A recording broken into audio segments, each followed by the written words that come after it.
কিয়ামতের পূর্বে পৃথিবীর দক্ষিণ দিক থেকে এক মৃদু আরামপ্রদ বায়ু প্রবাহিত হবে।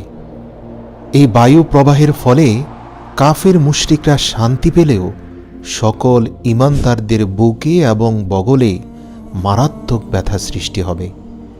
আল্লাহ রাসূল বলেন, যার ঈমান যত বেশি, যার ঈমান যত মজবুত, সে তত বেশি যন্ত্রণা পাবে। মানুষজন টিটকারি করবে, বিশেষ করে যারা কাফির মুশরিক, তারা বলবে, দেখো ঈমানের কারণেই যন্ত্রণা পাচ্ছ। আল্লাহ রাসূল বলেন, যার ঈমান যত বেশি, তার যন্ত্রণা তত তীব্র হবে এবং তীব্র যন্ত্রণায় সকল ঈমানদার মৃত্যু মুখে পতিত হবে। এই দৃশ্য দেখে কাফির মুশরিকরা হাসতে থাকবে, অথচ আল্লাহ তাআলা কিয়ামতের আযাব থেকে ঈমানদারদের রক্ষা করতে চাইবেন বলেই এই মৃদু বাতাসের সাথে পৃথিবী থেকে তাদেরকে উঠিয়ে নেবেন। আল্লাহ রাসূল বলেন, এরপরে পৃথিবীর বুকে এক আশ্চর্য ঘটনা শুরু হয়ে যাবে।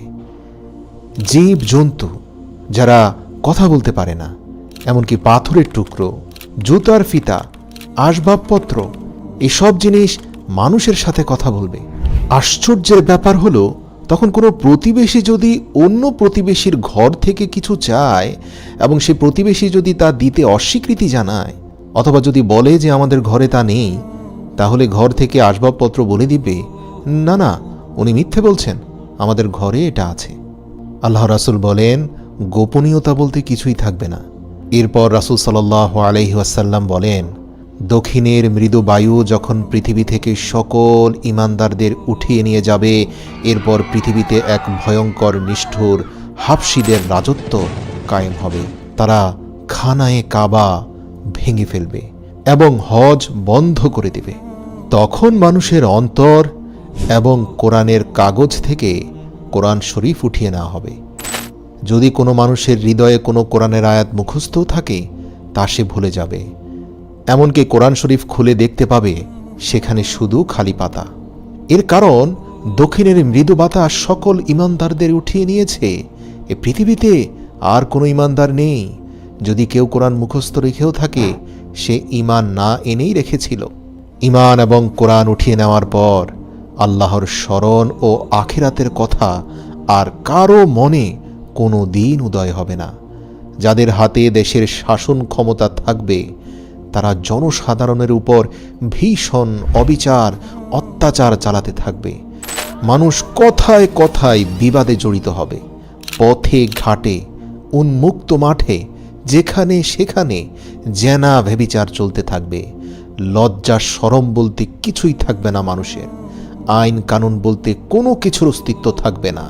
মানুষের অবাধ মেলামেশা অত্যাধিক বেড়ে গেলেও সন্তান উৎপাদনের হার একেবারেই কমে যাবে। রাসূল সাল্লাল্লাহু আলাইহি সাল্লাম বলেছেন, ওই সময় পর্যন্ত কিয়ামত হবে না যে পর্যন্ত পৃথিবীর বুকে আল্লাহর শব্দ উচ্চারণ করার মতো কেউই জীবিত থাকবে না। আপনি জেনে অবাক হবেন, শয়তানও তখন আফসোস করে বলবে, আহ, মানুষ কেন তাদের পূর্বপুরুষের ধর্ম মূর্তি পূজা ত্যাগ করল? অর্থাৎ সে সময় এক এবং অদ্বিতীয় আল্লাহর ইবাদত করা তো দূরের কথা, দেবদেবীর পূজা করার কথাও আর কারো মনে উদয় হবে না। আল্লাহর রাসূলের হাদিস থেকে এই বিষয়ে 100% নিশ্চিত হওয়া যায় যে কিয়ামতের সময় পৃথিবীতে কোনো মুশরিকও থাকবে না। মানে যারা আল্লাহকে মানে তার সাথে আবার মূর্তির পূজা করে অথবা কোনো নবীকে খোদা মানে, এরকম কোনো মুশরিক পৃথিবীতে থাকবে না। কিয়ামতের সময় যারা থাকবে তারা সবাই নাস্তিক হয়ে যাবে, অর্থাৎ তারা কোনো সৃষ্টিকর্তায় বিশ্বাসী নয়। দুনিয়ার অন্যান্য অংশের তুলনায় কিয়ামতের পূর্বে সিরিয়াতে কিছুটা শান্তি বজায় থাকবে। সেজন্য শান্তিপ্রিয় লোকজন সবাই সিরিয়ায় চলে যাবে। এখন যেমন ইউরোপ আমেরিকা অনেক মানুষের জন্য পৃথিবীতে স্বপ্নের দেশ, তখন পুরো বিশ্ববাসীর জন্য সিরিয়া হবে স্বপ্নের দেশ। সবাই সিরিয়াতে গিয়ে একটু স্বস্তির নিঃশ্বাস ফেলতে চাইবে। এরই মধ্যে একদিন হঠাৎ জিলহজ মাসের 10 তারিখ দিবাগত রাতটি এত দীর্ঘ হবে যে শিশুরা নিদ্রা থেকে উঠে ছটপট করতে থাকবে। গরু মহিষ, গৃহপালিত পশু মাঠে যাওয়ার জন্য অস্থির হয়ে চিৎকার শুরু করবে। মানুষ ভীত ও চিন্তিত হয়ে চিৎকার ও কোলাহল শুরু করে দিবে। অবশেষে 3 অথবা 4 দিবারাত্রি সমান সময় অতিবাহিত হওয়ার পর পশ্চিম দিক হতে সূর্য উদয় হবে। এ বিষয়ে আল্লাহ তাআলা পবিত্র কোরআনে সূরা নামলে বলেছেন, যখন কিয়ামতের ওয়াদা পূর্ণ করার সময় নিকটবর্তী হবে, আমি তখন দাব্বাতুল আরদ প্রকাশ করব। এটি এমন একটি প্রাণী, সে মানুষের সঙ্গে কথাবার্তা বলবে। এর শারীরিক গঠনের সাথে 7 প্রকারের প্রাণীর সামঞ্জস্য থাকবে। যেমন এর মুখমণ্ডল মানুষের মতো, পা উটের মতো, ঘাড় ঘোড়ার মতো, লেজ গরুর মতো, পাঁজর বাঘ এবং সিংহের মতো, শিং হরিণের মতো এবং হাত বানরের মতো হবে। পশ্চিম দিক হতে সূর্যোদয়ের পর এ নিয়ে মানুষের মধ্যে নানান ধরনের জল্পনা কল্পনা চলতে থাকবে। সে সময় একটা ভীষণ ভূমিকম্প হবে। ভূমিকম্পের ফলে মক্কায় সাফা পাহাড় ফেটে ভেতর হতে অদ্ভুত প্রাণী বের হয়ে আসবে। এই প্রাণী মানুষের সাথে অবিকল মানুষের মতোই কথা বলবে। তার এক হাতে হজরত মুসা আলাইহিসসালামের লাঠি এবং অপর হাতে হজরত সুলাইমান আলাইহিসসালামের আংটি থাকবে। প্রাণীটি এত দ্রুতগামী হবে যে তা মানুষের কল্পনার বাইরে। কোনো মানুষ বা তাগড়া ঘোড়া তো দূরের কথা, পৃথিবীর কোনো দ্রুতগামী যানবাহনের সাথেও তার তুলনা চলে না। এমনকি তার সামনে থেকে কেউ পালিয়েও যেতে পারবে না। সে প্রত্যেকটি মানুষের কপালে তার লাঠির দ্বারা একটি করে দাগ দেবে। প্রিয় দর্শক, ঈমানদারদের কপালে দাগ দেওয়ার সঙ্গে সঙ্গে তাদের চেহারা চাঁদের মতো উজ্জ্বল আলোকময় হবে এবং কাফের ও মুশরিকদের কপালে দাগ দেওয়ার সঙ্গে সঙ্গে তাদের চেহারা ভয়ানক কালো ও কুৎসিত হয়ে যাবে। সে অতি অল্প সময়ের মধ্যে প্রত্যেকটি মানুষের কপালে একটি করে দাগ দিয়ে যাবে, যার ফলে দুনিয়ার যাবতীয় মানুষ ঈমানদার ও বেঈমান এই দুটি শ্রেণীতে বিভক্ত হয়ে যাবে। মূলত এ ঘটনাটি পৃথিবীতে দক্ষিণাস্যেই মৃদু বাতাস আসার পূর্বে ঘটবে। এরপরের ঘটনা তো আমরা জানি। দক্ষিণ দিক হতে বায়ু প্রবাহিত হয়ে দাব্বাতুল আরদ, যাদের কপালে ঈমানদার লিখে গিয়েছিল, যাদের চেহারা নুরানি হয়ে গিয়েছিল, দক্ষিণা বাতাসে এরা প্রত্যেকে যন্ত্রণায় ছটপট করতে করতে এই ভয়ঙ্কর পৃথিবী থেকে শান্তিপূর্ণভাবে বিদায় নেবে। তাদের মৃত্যুর কিছুদিন পর সেই আবার দক্ষিণ দিক থেকেই একটি অগ্নিকুণ্ড মানুষের দিকে এগিয়ে এসে মানুষকে দৌড়তে থাকবে। সেই অগ্নি সকাল থেকে দুপুর পর্যন্ত মানুষকে তাড়া করবে, কিন্তু মানুষ দৌড়াতে দৌড়াতে দ্বিপ্রহরে যখন শ্রান্ত ও ক্লান্ত হয়ে পড়বে, তখন অগ্নিকুণ্ড তাকে বিতাড়ন করা হতে বিরত থাকবে। একটু রেস্ট দেওয়ার পরে আবারই সেই অগ্নি তাদেরকে আবার তাড়াতে আরম্ভ করবে। সন্ধ্যার সময় তা আবার ক্ষান্ত হবে। এভাবেই ছুটতে ছুটতে সব মানুষ যখন সিরিয়ায় এসে জমা হবে, তখন উক্ত অগ্নিকুণ্ড অদৃশ্য হয়ে যাবে। তখন কিছু লোক আপন আপন দেশে ফিরে যাবে এবং কিছু লোক সিরিয়ায় থেকে যাবে। প্রিয় দর্শক, আমি পূর্বেই বলেছি, কিয়ামতের পূর্বে সিরিয়া হবে পৃথিবীতে নিঃশ্বাস ফেলার, শান্তিতে থাকার একমাত্র জায়গা, যা বর্তমান সময়ের প্রেক্ষাপটে আপনি হয়তো কল্পনাও করতে পারবেন না। অগ্নিকুণ্ডের ভয়ানক তাড়নাটাই হচ্ছে কিয়ামতের আলামত সমূহের মধ্যে সর্বশেষ আলামত। এরপরে একদিন 10ই মুহররম শুক্রবার হজরত ইসরাফিল আলাইহিসসালাম তার সিংগায় ফুঁক দেবেন এবং সমস্ত পৃথিবী ধ্বংস হয়ে যাবে। এ সম্পর্কে আল্লাহ তাআলা তার পবিত্র কালাম কোরআনে মাজিদে ঘোষণা করেছেন, যখন সিংগায় ফুঁক দেয়া হবে তখন আসমান ও জমিনে যা কিছু আছে সবই ধ্বংস হয়ে যাবে, কিন্তু আল্লাহ যাকে ইচ্ছে করেন শুধু তাকেই জীবিত রাখবেন। হাদিস শরীফে বর্ণিত আছে, ইসরাফিল ফেরেশতা সিংগায় মুখ লাগিয়ে আল্লাহ তাআলার আদেশের প্রতীক্ষায় আছেন এখনো। যেই মাত্র আল্লাহর আদেশ হবে তৎক্ষণাৎ সে সিংগায় ফুঁক প্রদান করবে। এই সম্বন্ধে হযরত রাসূল সাল্লাল্লাহু আলাইহি ওয়াসাল্লাম বলেছেন, আল্লাহ পাকের হাতে আমার জান, আমি তার কসম করে বলছি, যেদিন ইসরাফিল সিংগায় ফুঁক প্রদান করবে তখনই কিয়ামত আরম্ভ হয়ে যাবে। সেই সময় যে ব্যক্তি খাদ্য মুখে দিয়েছে সে তা গিলতে পারবে না, যে কাপড় পরতে আরম্ভ করেছে সে তা শেষ করার সময় পাবে না। ইতিমধ্যে সকলে অজ্ঞান হয়ে পড়ে যাবে। ইসরাফিল আলাইহিসসালাম সিংগায় ফুঁক দেয়া মাত্র সারা দুনিয়াব্যাপী এক মহা হুলস্থুল পড়ে যাবে। আকাশ ফেটে যাবে, চন্দ্র, সূর্য, গ্রহ, নক্ষত্র কক্ষচ্যুত হয়ে যাবে। এই বিশ্ব ব্রহ্মাণ্ড তছনছ হয়ে যাবে। পাহাড় পর্বত চূর্ণ বিচূর্ণ হয়ে তুলার মতো উড়ে যাবে। নদ নদী এবং সমুদ্র শুকিয়ে যাবে। এই ঘটনার বর্ণনা দিতে গিয়ে পবিত্র কোরআনের সূরা জিলজালে আল্লাহ তাআলা হৃদয় কাঁপানো কিছু কথা বলেছেন। আল্লাহ বলেন, ইযা জুলজিলাতিল আরদু জিলজালাহা, যখন প্রচণ্ড কম্পনে এই জমিন কম্পিত হবে। ওয়া আখরাজাতিল আরদু আসকালাহা, আর জমিন তার ভেতরে থাকা সকল পাপের বোঝা বের করে দেবে। মানে মানুষের সকল খারাপ কাজের তথ্য সেদিন প্রকাশ করে দেবে। জমিনের ভেতরে লুকিয়ে থাকা সকল তথ্য জমিন সেদিন বের করে দেবে। এরপরের আয়াতে আল্লাহ বলেন, অকালাল ইনসানু মা লাহা, আর মানুষ এই সকল আশ্চর্য বিষয় দেখে বলবে, আরে এ জমিনের কি হলো? মানে হচ্ছে মানুষ বলতে থাকবে, আমি যে গোপনে অন্ধকারে এখানে একজনকে খুন করেছিলাম, এই তথ্য আজ কেন জমিনের উপর প্রকাশ হয়ে গেল? আরেকজন বলবে, আমি যে রাতের অন্ধকারে জিনা করেছিলাম, সেই তথ্য এখন সবার সামনে কেন প্রকাশ হলো? আমি তো লজ্জায় চোখ দেখাতে পারছি না। পবিত্র কোরআনে সূরা জিলজালের 3 নম্বর আয়াতে আল্লাহ এটাই বলছেন। মানুষ বলবে, অকালাল ইনসানু, মানুষ বলবে, মা লাহা, এর কি হলো? এই জমিন এমন করছে কেন?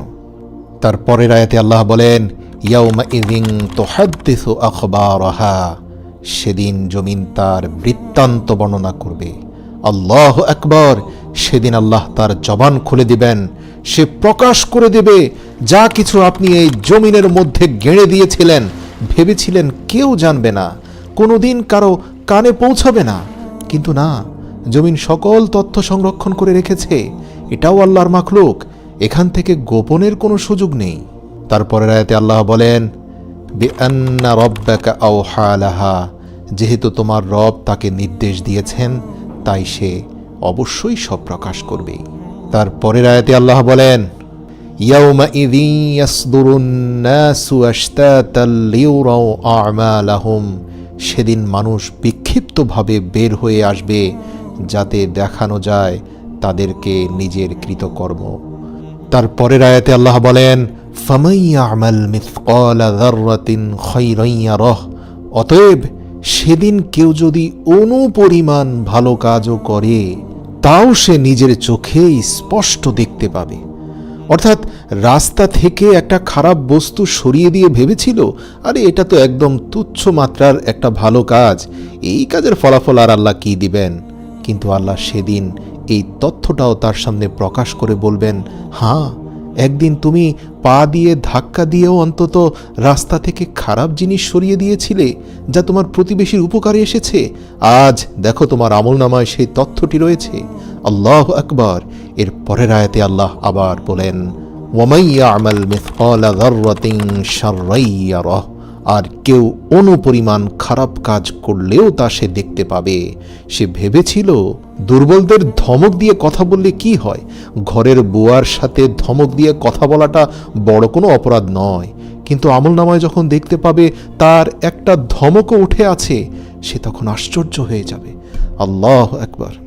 মহান আল্লাহ বলেন, গর্ভবতী স্ত্রী লোকদের গর্ভপাত হয়ে যাবে, ভয়ে বালক বালিকারা বৃদ্ধের ন্যায় হয়ে যাবে। সেই সময় পাপাত্মা শয়তান দুনিয়ার এক প্রান্ত হতে অপর প্রান্ত পর্যন্ত দৌড়াদৌড়ি করতে থাকবে। সেই যে আদমকে পথভ্রষ্ট করে হাজার লক্ষ বছর পূর্বে জান্নাত থেকে বিতাড়িত হয়েছিল, আজ সে আল্লাহর ওয়াদা সত্য দেখতে পাচ্ছে, তাই তার হুঁশ নেই, কিন্তু কোথাও পালাবার স্থান নেই।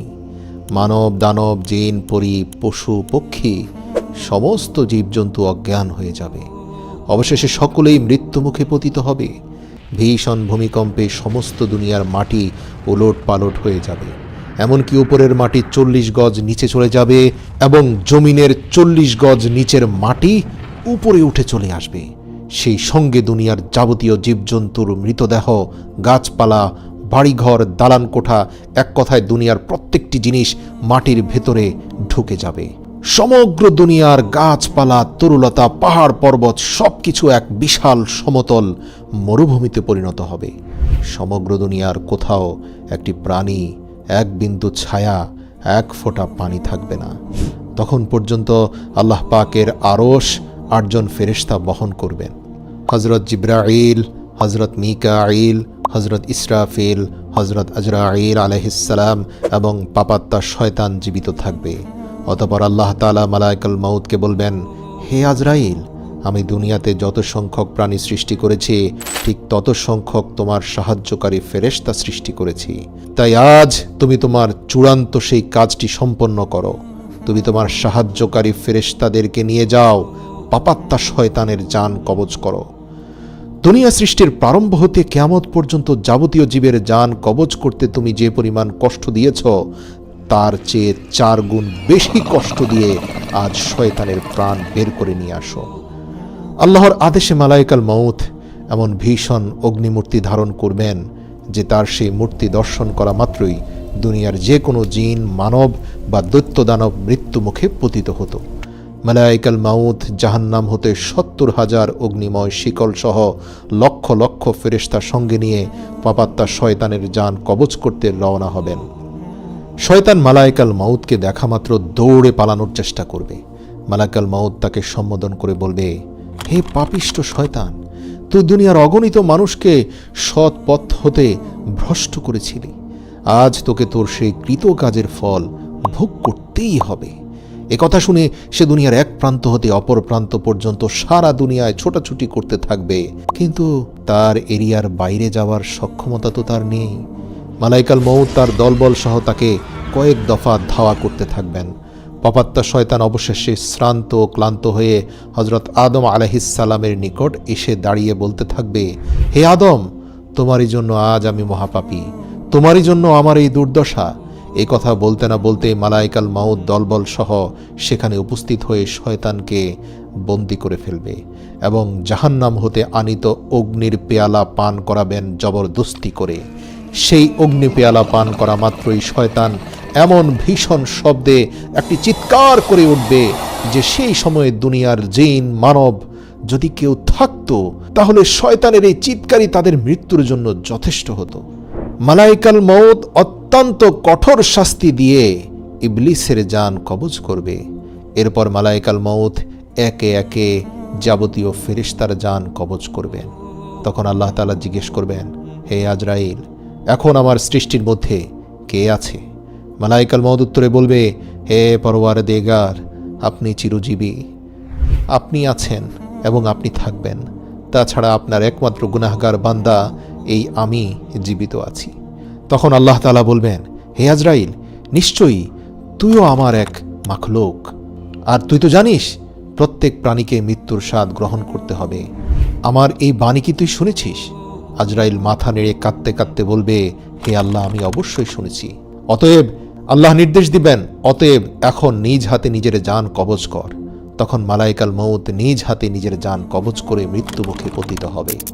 অতঃপর 40,000 বৎসর পর্যন্ত এক আল্লাহ ব্যতীত আর কোনো কিছুরই অস্তিত্ব থাকবে না। তখন আল্লাহ তাআলা আসমান ও জমিনকে সম্বোধন করে বলবেন, এখন আসমান ও জমিনে কার বাদশাহী?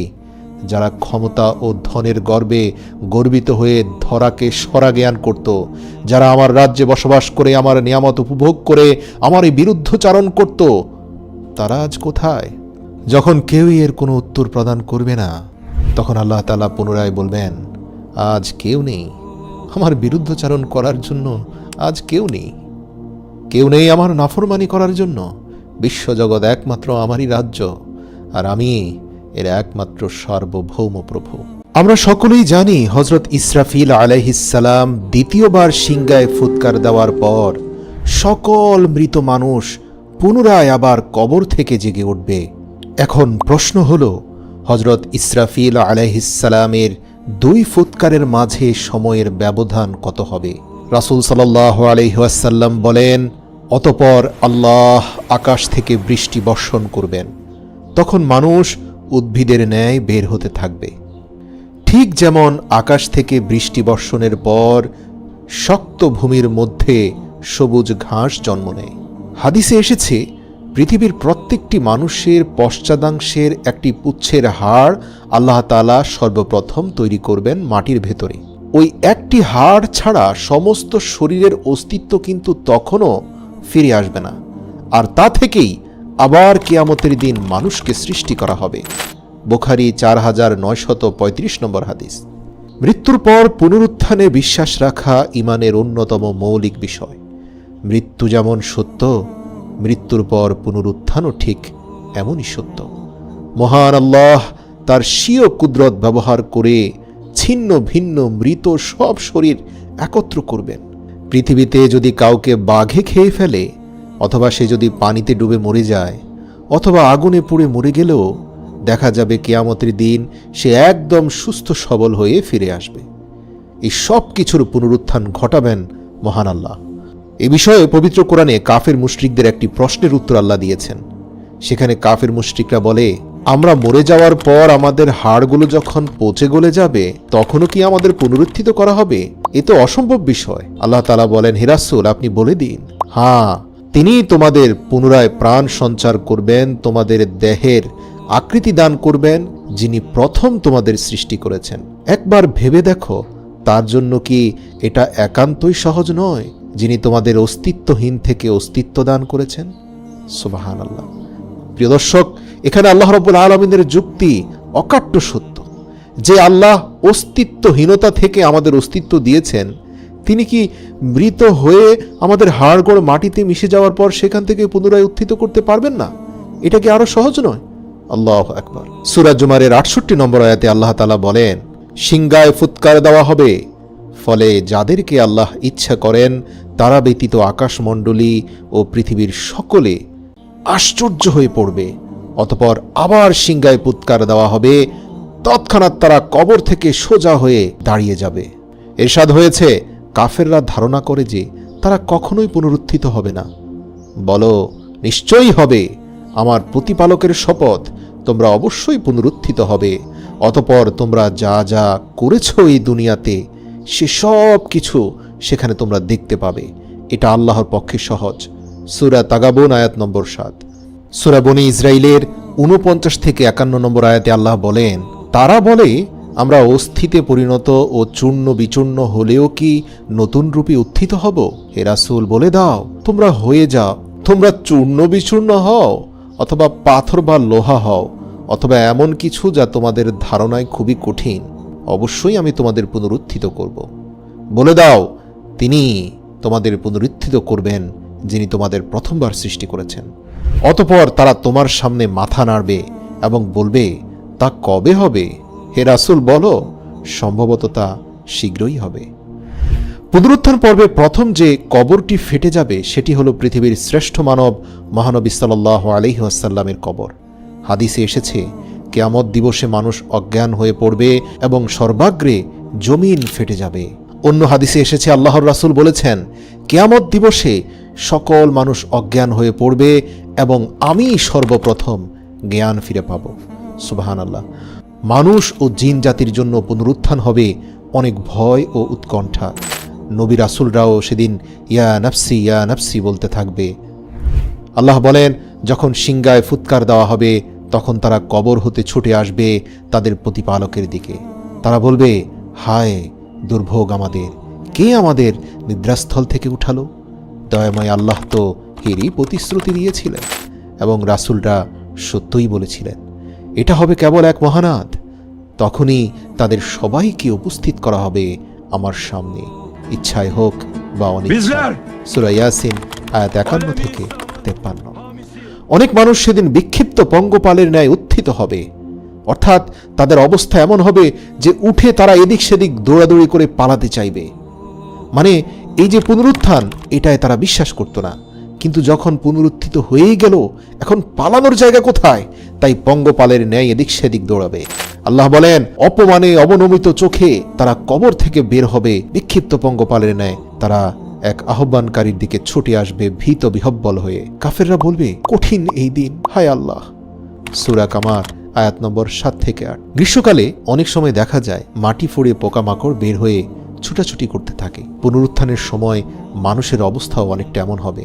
যেমন ধরুন, শান্তি শৃঙ্খলায় থাকা একটা পোকার গর্তে যদি আপনি পানি ঢেলে দেন, তাহলে সেগুলো উপরে উঠে এদিক সেদিক দৌড়াদৌড়ি শুরু করে দেয়। এর কারণ তাদের এই শান্তিময় আবাসভূমিতে আপনার পানি দেওয়াটা তারা সহ্য করতে পারেনি। একইভাবে যারা পুনরুত্থিত হবে, তাদের এই পুনরুত্থানের ব্যাপারে কোনো ধারণাই ছিল না, তারা অবিশ্বাস করত। কিন্তু আজ যখন বাধ্য হয়ে পুনরুত্থিত হতেই হলো, তাই তারাও পোকামাকড়ের মতো এদিক সেদিক পালিয়ে যাওয়ার চেষ্টা করবে। নিতান্ত অসহায় নিঃস্ব হয়ে সেদিন সবাইকে পুনরুত্থিত হতে হবে। রাসূল সাল্লাল্লাহু আলাইহি ওয়াসাল্লাম বলেন, নিশ্চয়ই তোমরা নগ্ন পদে বস্ত্রহীন ও খতনাবিহীন অবস্থায় উত্থিত হবে। মুসলিম 2860 নম্বর হাদিস। প্রত্যেকে যে অবস্থায় ইন্তেকাল করবে সে সেই অবস্থায় উঠবে। যে শহীদ হয়ে মরেছে সে শহীদ হয়ে উঠবে, যে হজ ব্রত পালন অবস্থায় মারা গেছে সে হাজি হয়ে উঠবে। পুনরুত্থান যেদিন শুরু হবে সেদিন হবে শুক্রবার। হযরত আওস ইবনে সাকাফি রাদিয়াল্লাহু থেকে বর্ণিত, তিনি বলেন, নিশ্চয়ই তোমাদের শ্রেষ্ঠ দিবস হলো শুক্রবার দিন। এদিনেই প্রথম সিংগায় ফুৎকার দেওয়ার ফলে সবাই মারা যাবে এবং এদিনে দ্বিতীয় সিংগায় ফুৎকারের ফলে আবার পুনরুত্থিত হবে। ইসলামের দৃষ্টিতে মানুষের এই দুনিয়ার জীবন হলো একেবারে নিতান্তই ক্ষণস্থায়ী এবং আখিরাতের জীবন হলো চিরস্থায়ী। মৃত্যুর মাধ্যমে দুনিয়ার জীবনের সমাপ্তি ঘটবে এবং আখিরাতের জীবনের সূচনা হবে। সেই জীবন কি ভালো হবে না মন্দ হবে, সেটা হাসরের মাঠে চূড়ান্ত করা হবে। যেমন আল্লাহ তাআলা বলেন, প্রত্যেক প্রাণীকে মৃত্যুর স্বাদ গ্রহণ করতে হবে, আর অবশ্যই কিয়ামতের দিন তোমাদেরকে পরিপূর্ণভাবে তার প্রতিদান দেওয়া হবে। সুতরাং যাকে জাহান্নাম থেকে দূরে রাখা হবে এবং জান্নাতে প্রবেশ করানো হবে, সেই সর্বশ্রেষ্ঠ সফল ব্যক্তি।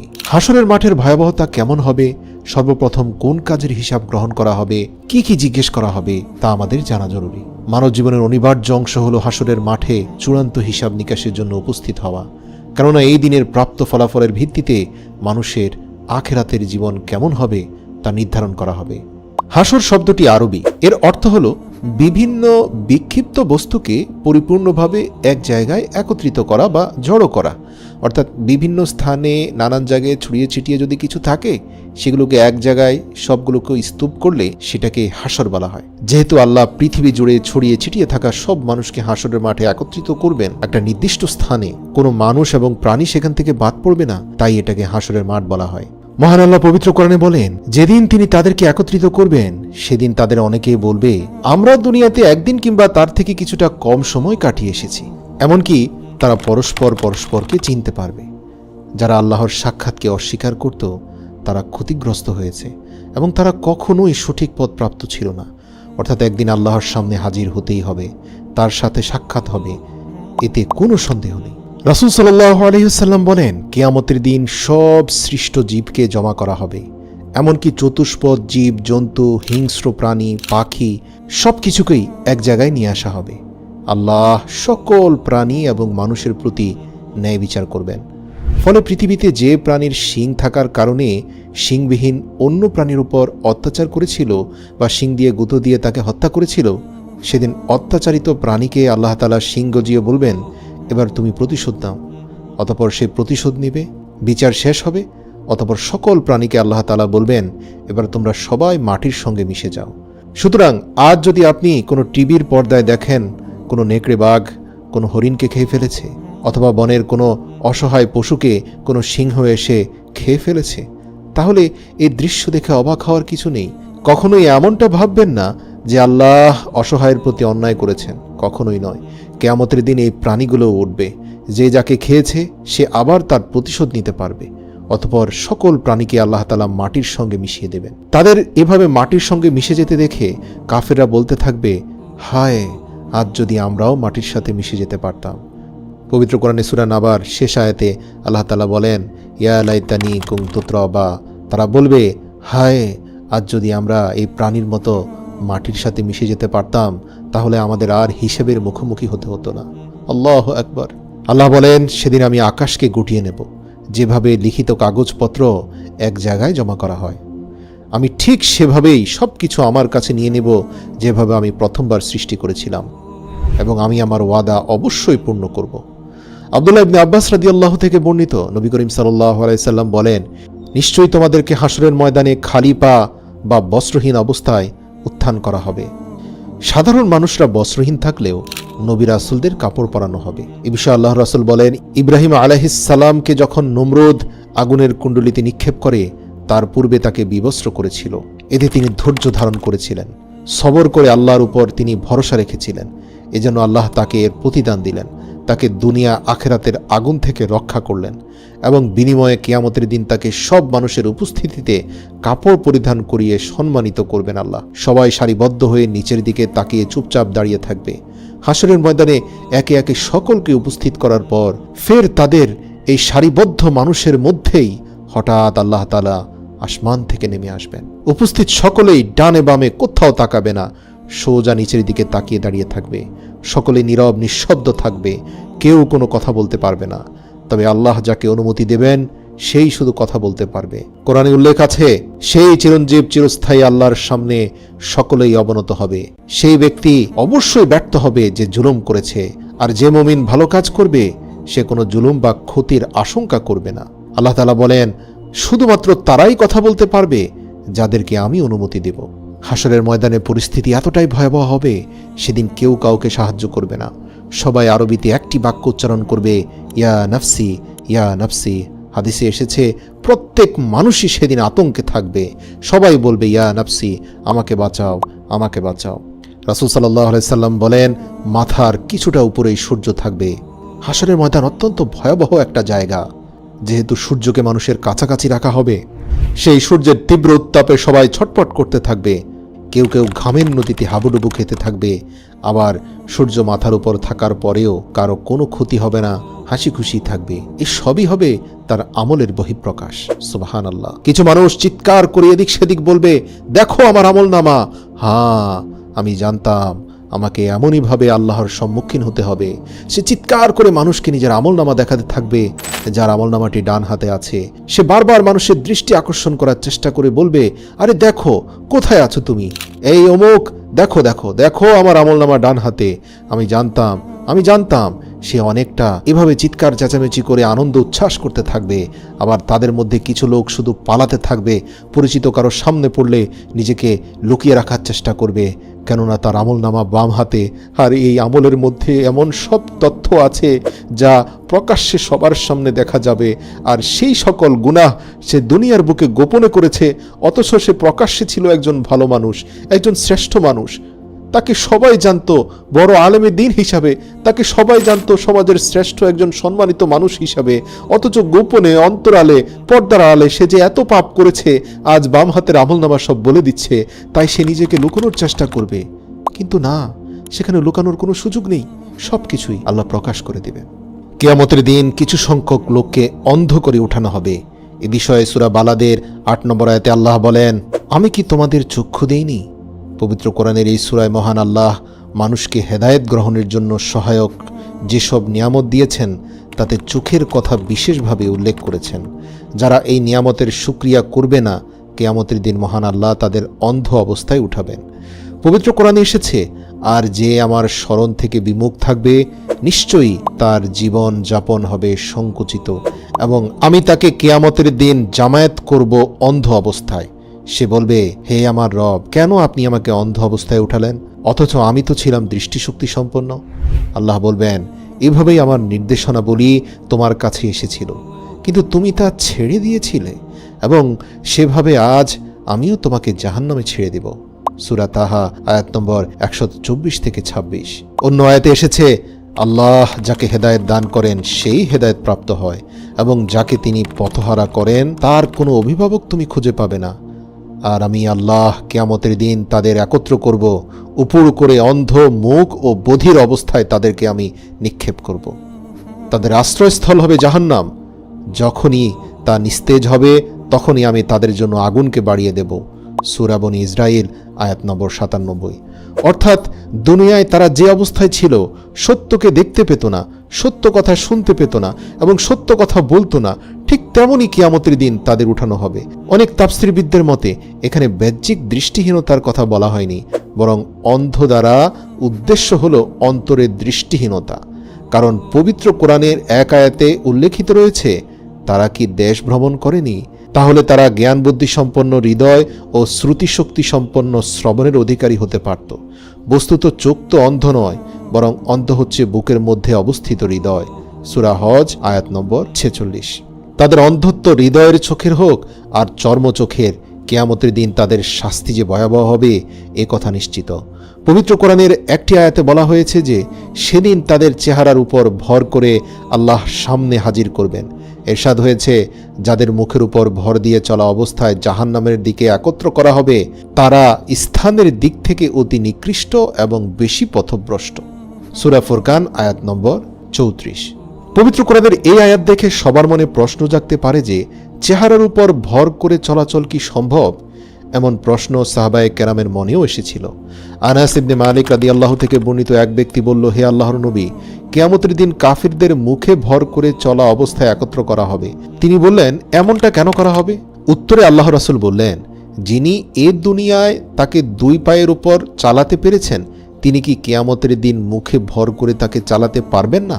কাতাদা রাহমাতুল্লাহ বলেন, নিশ্চয়ই আমার রবের ইজ্জতের কসম, আল্লাহ যাকে যেভাবে চান সেভাবে নিয়ে আসবেন। অনেকের ক্ষেত্রেই আল্লাহ এমনটা করবেন তাকে অপমানিত করার জন্য। ভাবুন, এ দুনিয়ার বুকে কিছু কিছু মানুষের প্রতি আপনার কতটা কষ্ট এবং ক্ষোভ জন্মে তাদের কর্মকাণ্ডে। এভাবে তারা যুগের পর যুগ এসব করে কবরে যায়। ভাবুন কিয়ামতের দিন তাদেরকে কিভাবে আল্লাহ উঠাবেন। আল্লাহ রাসূল বলেন, কিয়ামতের দিন 5টি প্রশ্নের উত্তর না দিয়ে কেউ সামনে অগ্রসর হতে পারবে না। হযরত আবু বারজাহ আল আসলামি নাজলাহ বিন উবাইদা রাদিয়াল্লাহু থেকে বর্ণিত, রাসূল সাল্লাল্লাহু আলাইহি সাল্লাম ইরশাদ করেছেন, কিয়ামতের দিন বান্দাকে 4টি প্রশ্নের উত্তর দিতেই হবে। 2 পা কোথাও সরাতে পারবে না এইসব প্রশ্নের উত্তর না দিয়ে। 1, কোন কাজে জীবন ব্যয় করেছে। 2, সে যে জ্ঞান অর্জন করেছে সে অনুসারে সে কেমন আমল করেছে। 3, কোন খাত থেকে সম্পদ উপার্জন করেছে এবং কোথায় তা ব্যয় করেছে। 4, নিজের যৌবনকে কোন কাজে সে ব্যয় করেছে। সুনানে তিরমিজি হাদিস নম্বর 2417। এর জন্য ইসলাম সবসময় মানুষকে আত্মজিজ্ঞাসা করার নির্দেশ দিয়েছে। মানুষ নিজের হিসাব নিজেরই করা উচিত। মহান আল্লাহ বলেন, হে মুমিনরা, তোমরা আল্লাহকে ভয় করো এবং প্রত্যেকে যেন ভাবে আগামীর জন্য সে কি পাঠিয়েছে। তোমরা আল্লাহকে ভয় করো, তোমরা যা করো আল্লাহ সব সম্পর্কে অবহিত আছেন। সূরা হাশর আয়াত নম্বর 18। আল্লামা ইবনে কাসির রাহিমাহুল্লাহ এই আয়াতের ব্যাখ্যায় বলেন, তোমাদের হিসাব গ্রহণের আগে তোমরা নিজেদের হিসাব নিজেই করতে থাকো। পরকালের জন্য তোমরা কি কি প্রস্তুত করেছ, মহান রবের কাছে উপস্থাপনের জন্য কি কি ভালো কাজ করেছ তা যাচাই বাছাই করার জন্য আজই তুমি নিজেই তোমার জন্য যথেষ্ট। পৃথিবীতে যে ব্যক্তি নিজের হিসাব নেয় সেই হচ্ছে সবচেয়ে বিজ্ঞ মানুষ। সাদ্দাদ বিন আউস বলেন, আল্লাহর রাসূল বলেছেন, ওই ব্যক্তি বুদ্ধিমান যে ব্যক্তি নিজের হিসাব নেয় এবং মৃত্যু পরবর্তী জীবনের জন্য আমল করে। ওই ব্যক্তি ব্যর্থ যে নিজের প্রবৃত্তির অনুসরণ করে এবং আল্লাহর কাছে আশা করে বসে থাকে যে আল্লাহ তার সব ক্ষমা করে দিবেন। সূরা নাজিয়াতের 40 নম্বর আয়াতে আল্লাহ বলেন, আখিরাতে চিরস্থায়ী সুখ শান্তির জন্য দুনিয়ায় নিজের হিসেব নেওয়া জরুরি। আল্লাহ স্পষ্টভাবে বলেন, আর যে ব্যক্তি মহান রবের সামনে দাঁড়ানোকে ভয় করে এবং নিজের খারাপ প্রবৃত্তিকে সংযত রাখে, জান্নাতি হবে তার আবাসভূমি। সূরা নাজিয়াত আয়াত 40-41। হাসরের ময়দানে মানুষ একটি নতুন পৃথিবী দেখতে পাবে, যার চিত্র ও দৃশ্য এই পৃথিবী থেকে সম্পূর্ণ ভিন্ন হবে। মহান আল্লাহ তাআলা সূরা ইব্রাহিমের 48 নম্বর আয়াতে বলেন, যেদিন এই পৃথিবী পরিবর্তিত হয়ে অন্য পৃথিবী হবে এবং আকাশও পরিবর্তিত হবে আর মানুষ উপস্থিত হবে আল্লাহর সামনে, যিনি এক পরাক্রমশালী। ওলামায়ে কেরামগণ বলেন, এই আয়াতের ব্যাখ্যা হচ্ছে গোটা ভূপৃষ্ঠ একটি সমতল ভূমিতে পরিণত করে দেওয়া হবে। এতে কোনো গৃহের ও বৃক্ষের আড়াল থাকবে না, পাহাড় টিলা গর্ত গভীরতা কিছুই থাকবে না। এ বিষয়ে পবিত্র কোরআনে এসেছে, অতঃপর পৃথিবীকে মসৃণ সমতল ভূমিতে রূপান্তর করা হবে, তুমি তাতে মোড় ও টিলা দেখতে পাবে না। সূরা তাহা আয়াত নম্বর 106। কিয়ামতের দিন জমিনের সব স্বচ্ছ ও পরিষ্কার হয়ে যাবে। সাহল ইবনে সাইদ রাদিয়াল্লাহু থেকে বর্ণিত, আল্লাহর রাসূল বলেছেন, কিয়ামতের দিন মানুষকে সাদা ধবধবে রুটির মতো জমিনের উপর একত্র করা হবে। অন্য বর্ণনায় এসেছে, সেখানে কারো কোনো পরিচয়ের পতাকা থাকবে না। কি বাংলাদেশি, কি পাকিস্তানি, কি ভারতীয়, কি আমেরিকান, কি ইউরোপিয়ান, সবই তো আল্লাহর বান্দা। পরিচয় একটাই, আশরাফুল মাখলুকাত, আল্লাহর বান্দা। কিন্তু এই সমতল ভূমির মধ্যে প্রত্যেকটি বান্দার জন্য সর্বশ্রেষ্ঠ পরীক্ষা হবে পুলসিরাত। হাসরের মাঠ থেকে বের হয়ে গন্তব্যে যেতে একটি পুল স্থাপন করা হবে। এই পুরো সমতল ভূমিতে সবচেয়ে বড় পরীক্ষাটি হবে এই পুল। আরবিতে পুলকে বলা হয় সিরাত। সিরাত হাসরের ময়দান থেকে জাহান্নামের উপর দিয়ে জান্নাত পর্যন্ত বিস্তৃত থাকবে এবং অনেক ভয়ঙ্কর হবে। মানুষকে তার নিজ নিজ আমলনামা নিয়ে এই পোলের উপর দিয়ে যেতে হবে। ফেরেশতারা আল্লাহর নির্দেশে সকল মানুষকে এই পোল পার হওয়ার নির্দেশ দিয়ে দেবেন। ফেরেশতারা বলতে থাকবেন, হে মানব জাতি, এটা তোমাদের গন্তব্যে পৌঁছার পথ, এই পোল পেরিয়েই তোমাদের যেতে হবে। কিন্তু সবার জন্য পেরিয়ে যাওয়া সম্ভব হবে না। পাপী বান্দারা সেটাকে চুল থেকেও চিকন দেখতে পাবে, তাদের জন্য সেটি হবে অত্যন্ত ধারালো। তারা ওই পোলে আরোহণ করা মাত্রই তাদের পা কেটে নিম্নস্থ জাহান্নামে তারা নিক্ষিপ্ত হবে। আর নেককারদের জন্য হবে সেই পোল সুপ্রশস্ত সুগম। তারা তাদের নেকির তারতম্য অনুযায়ী বিদ্যুতের গতিতে জান্নাতে পৌঁছে যাবে সেই পোল পাড়ি দিয়ে। পবিত্র কোরআন ও হাদিসের কোথাও সরাসরি পুলসিরাত শব্দটি ব্যবহৃত হয়নি, বরং বিভিন্ন জায়গায় শুধু সিরাত শব্দটি ব্যবহৃত হয়েছে। আল্লাহ তাআলা বলেন, তোমাদের মধ্যে এমন কেউ নেই যে এই সিরাতকে ফাঁকি দিয়ে চলে যেতে পারবে। এটা তোমাদের প্রতিপালকের অবধারিত ফয়সালা। তারপর আমি আল্লাহ ভীরুদের নিস্তার দেব এবং অত্যাচারীদের অর্ধমুখী করে জাহান্নামে নিক্ষিপ্ত করব। সূরা মারিয়াম আয়াত নম্বর ৭১-৭২। উম্মুল মুমিনিন হযরত আয়েশা সিদ্দিকা রাদিয়াল্লাহু বলেন, আল্লাহ রাসূল বলেছেন, জাহান্নামের উপর একটি পুল আছে যা চুলের চেয়েও বেশি চিকন আর তরবারির চেয়েও বেশি ধারালো। এর উপর লোহার শিকল ও কাঁটা থাকবে। মানুষ এর উপর দিয়ে গমন করবে, কেউ চোখের পলকে, কেউ বিদ্যুৎ গতিতে, কেউ বায়ুবেগে, আর কেউ উত্তম ঘোড়া ও উটের গতিতে পুলসিরাত পার হবে।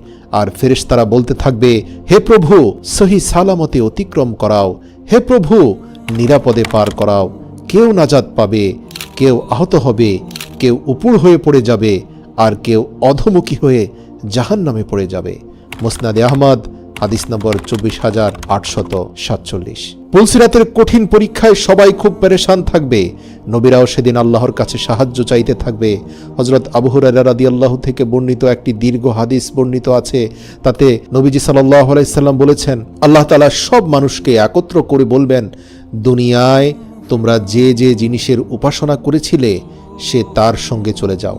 অতএব সূর্যের উপাসনাকারী সূর্যের সঙ্গে, চন্দ্রের উপাসনাকারী চন্দ্রের সঙ্গে এবং মূর্তি পূজারী মূর্তির সঙ্গে চলে যাবে। অবশিষ্ট থাকবে এই উম্মতের লোকেরা, তাদের মধ্যে মুনাফিকরাও থাকবে। তখন জাহান্নামের উপর পুলসিরাত স্থাপন করা হবে। সেদিন সর্বপ্রথম আমি সেই পুলসিরাত অতিক্রম করব। আর সেদিন সব রাসূলের দোয়া হবে, আল্লাহুম্মা সাল্লিম, আল্লাহুম্মা সাল্লিম, অর্থাৎ হে আল্লাহ রক্ষা করো, রক্ষা করো। বুখারী ৬২০৪ নম্বর। পুলসিরাত হচ্ছে জান্নাতে যাওয়ার পথে চূড়ান্ত পরীক্ষা। জাহান্নামীদের জন্য হাসরের মাঠ থেকে সরাসরি জাহান্নামের পথে নিয়ে যাওয়া হবে। আর যারা জান্নাতে যাবে তাদের জন্য এই ভয়ঙ্কর পথ অতিক্রমের শ্রেষ্ঠ পরীক্ষা হবে এটি। মনে রাখবেন, প্রত্যেকটি মুমিন ও মুনাফিকদের এই পরীক্ষার সম্মুখীন হতে হবে। এখানেই প্রকাশ হবে কে মুমিন আর কে মুনাফিক। আল্লাহ তাআলা বলেন, তোমার রবের কসম, আমি অবশ্যই তাদের ও শয়তানদের হাসরের মাঠে সমবেত করব। অতঃপর জাহান্নামের চারপাশে নত জানু অবস্থায় তাদের উপস্থিত করব। তারপর প্রত্যেক দল থেকে পরম করুণাময়ের বিরুদ্ধে সবচেয়ে বেশি অবাধ্যকে আমি টেনে বের করবই। আমি পরিপূর্ণ অবগত তাদের সম্পর্কে, যারা জাহান্নামে দগ্ধীভূত হওয়ার অধিকতর যোগ্য। আল্লাহর রাসূল বলেন, পুলসিরাত হবে মসৃণ, পিচ্ছিল হবে। তাতে থাকবে অসংখ্য লৌহ শলাকা ও আংটা, আর থাকবে অসংখ্য কাঁটাযুক্ত দাঁতালো মাথা। তবে তা সবার জন্য একরকম হবে না। বুখারী হাদিস নম্বর ৭৪৩৯। মুনাফিকদের এবং ঈমানদার যারা গুনাহ করেছে তাদের জাহান্নাম থেকে উত্থিত সেই শালাকা টেনে জাহান্নামে নিয়ে যাবে। তার মানে ঈমানদার হলেই যে পুলসিরাত পার হওয়া যাবে তা কিন্তু গ্যারান্টি দেওয়া যায় না। অনেক ঈমানদারও মাত্রা অতিরিক্ত গুনাহ করার কারণে কিছু দূর কষ্ট করে যেতে পারলেও মোটামুটি তারা পোলের মধ্যখান অথবা শেষাংশে গিয়ে তারা জাহান্নামে নিক্ষিপ্ত হবে। আবু হুরায়রা রাদিয়াল্লাহু থেকে বর্ণিত, নবীজি সাল্লাল্লাহু আলাইহি সাল্লাম বলেছেন, পুলসিরাতে দুই প্রান্তে অসংখ্য আংটা যুক্ত করা হবে। আল্লাহ যাকে আদেশ করবেন তাকেই সে টেনে ধরবে এবং জাহান্নামে ফেলে দেবে। মুসলিম, হাদিস নম্বর 195।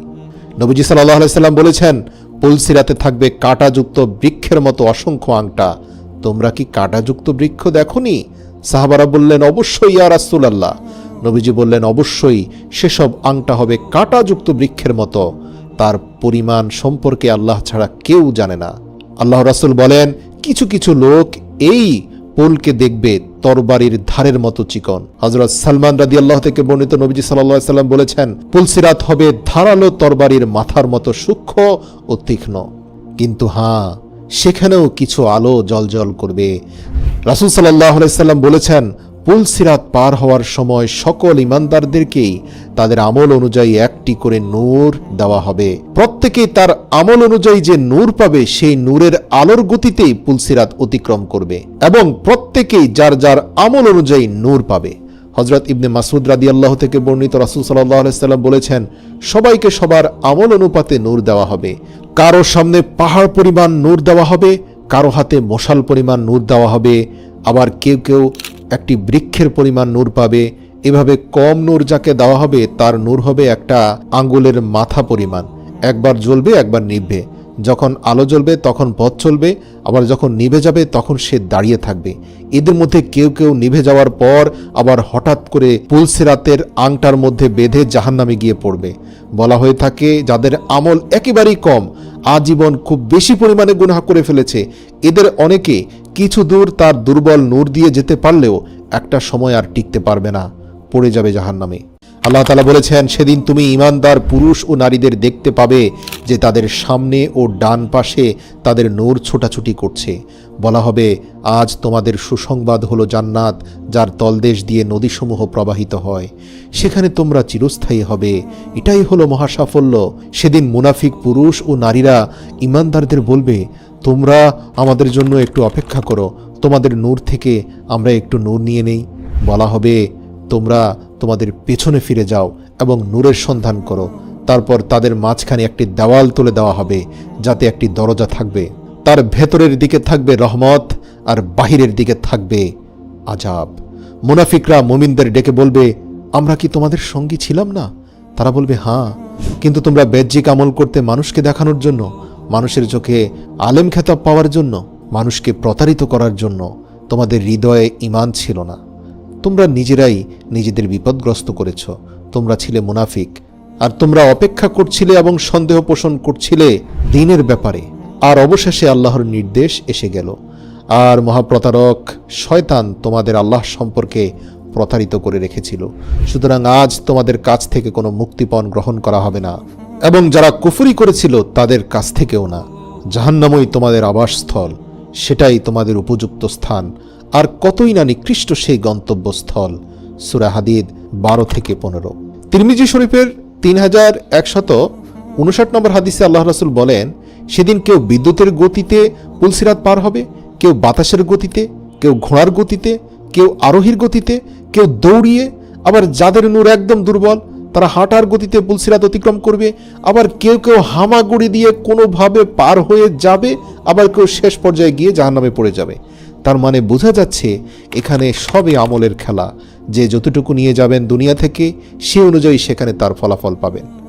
উম্মুল মুমিনিন হযরত আয়েশা সিদ্দিকা রাদিয়াল্লাহু থেকে বর্ণিত, আল্লাহ রাসূল বলেছেন, পুলসিরাতে মানুষ আটকাবে সবচেয়ে বেশি কাঁটাযুক্ত গাছের ঢালে এবং শিকলের মধ্যে।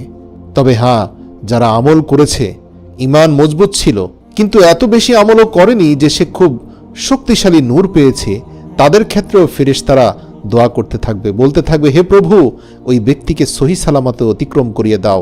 আর সেই ব্যক্তি তো হামাগুড়ি দিয়ে যেতেই থাকবে, আর ফেরেশতারা দোয়া করবে, হে প্রভু, নিরাপদে পার করাও। তবে শেষ পর্যন্ত এদের কেউ কেউ নাজাত পাবে, কেউ আহত হবে, কেউ উপর হয়ে পড়বে, আবার কেউ অধমুখী হয়ে জাহান্নামে পড়ে যাবে।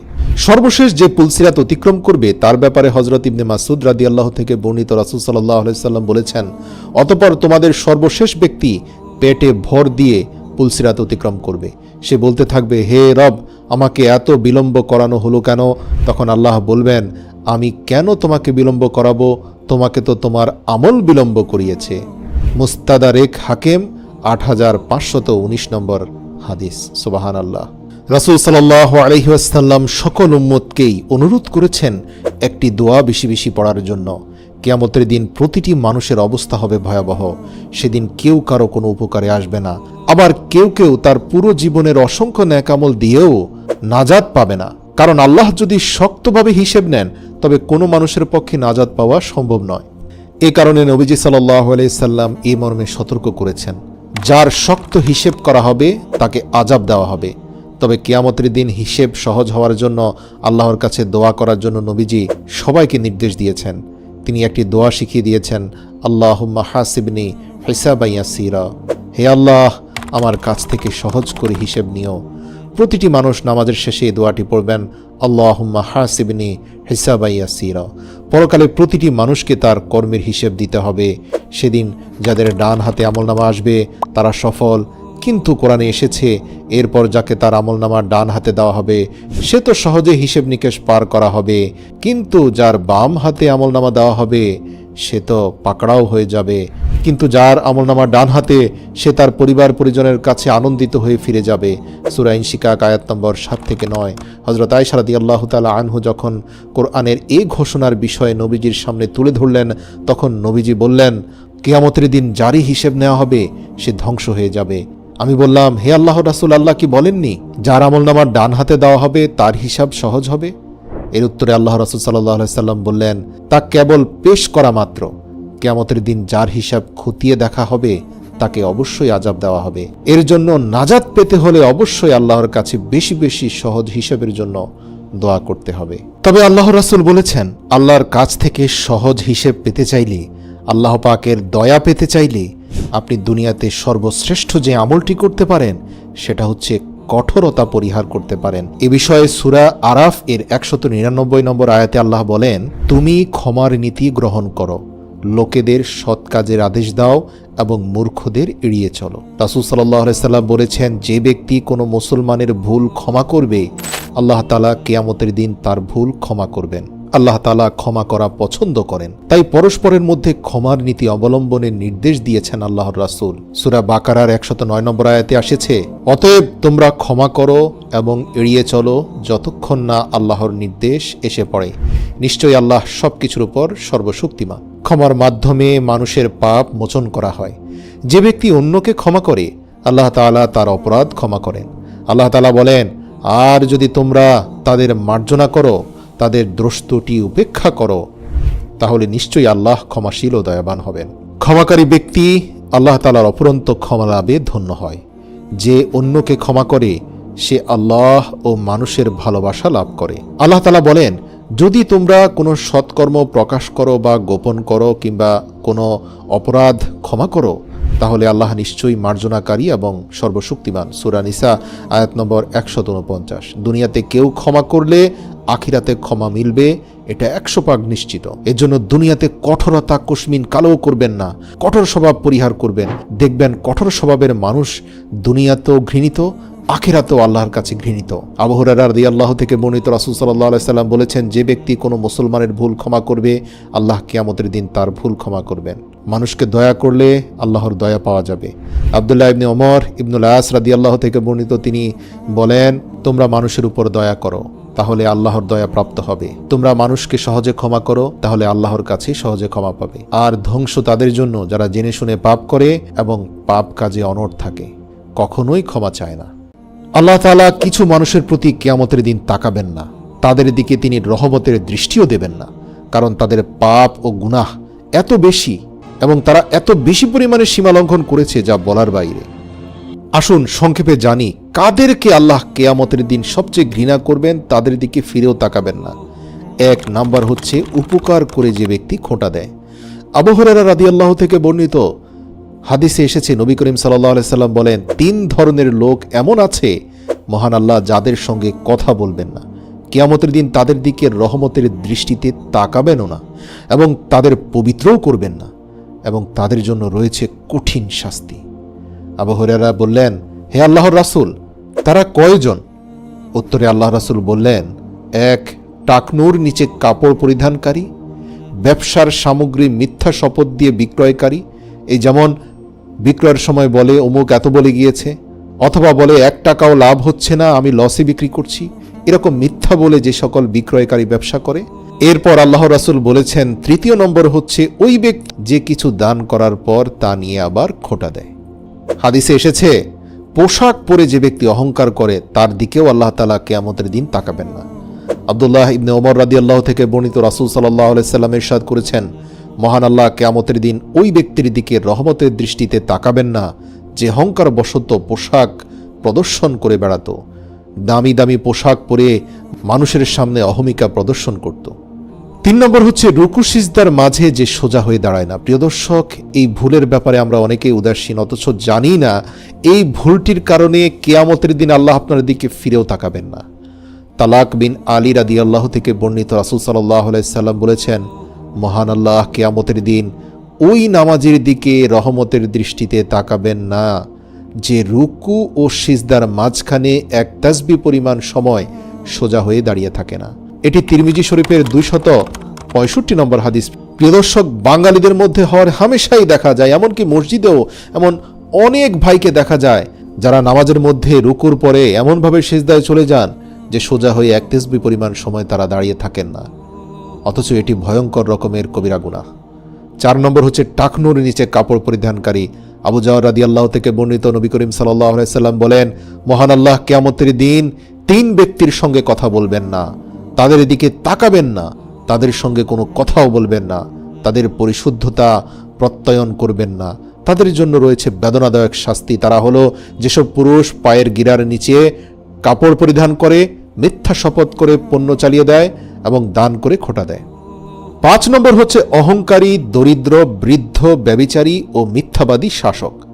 আবু হুরায়রা রাদিয়াল্লাহু থেকে বর্ণিত, রাসূল সাল্লাল্লাহু আলাইহি সাল্লাম বলেছেন, আল্লাহ তাআলা কিয়ামতের দিন 3 শ্রেণীর লোকের সঙ্গে কথা বলবেন না, তাদের পবিত্র করবেন না এবং তাদের দিকে কোনো রহমতের দৃষ্টিও দেবেন না। তাদের জন্য রয়েছে বেদনাদায়ক শাস্তি। তারা হলো বৃদ্ধ, ব্যভিচারী, মিথ্যাবাদী শাসক ও দরিদ্র অহংকারী। মুসলিম শরীফ হাদিস নম্বর 296।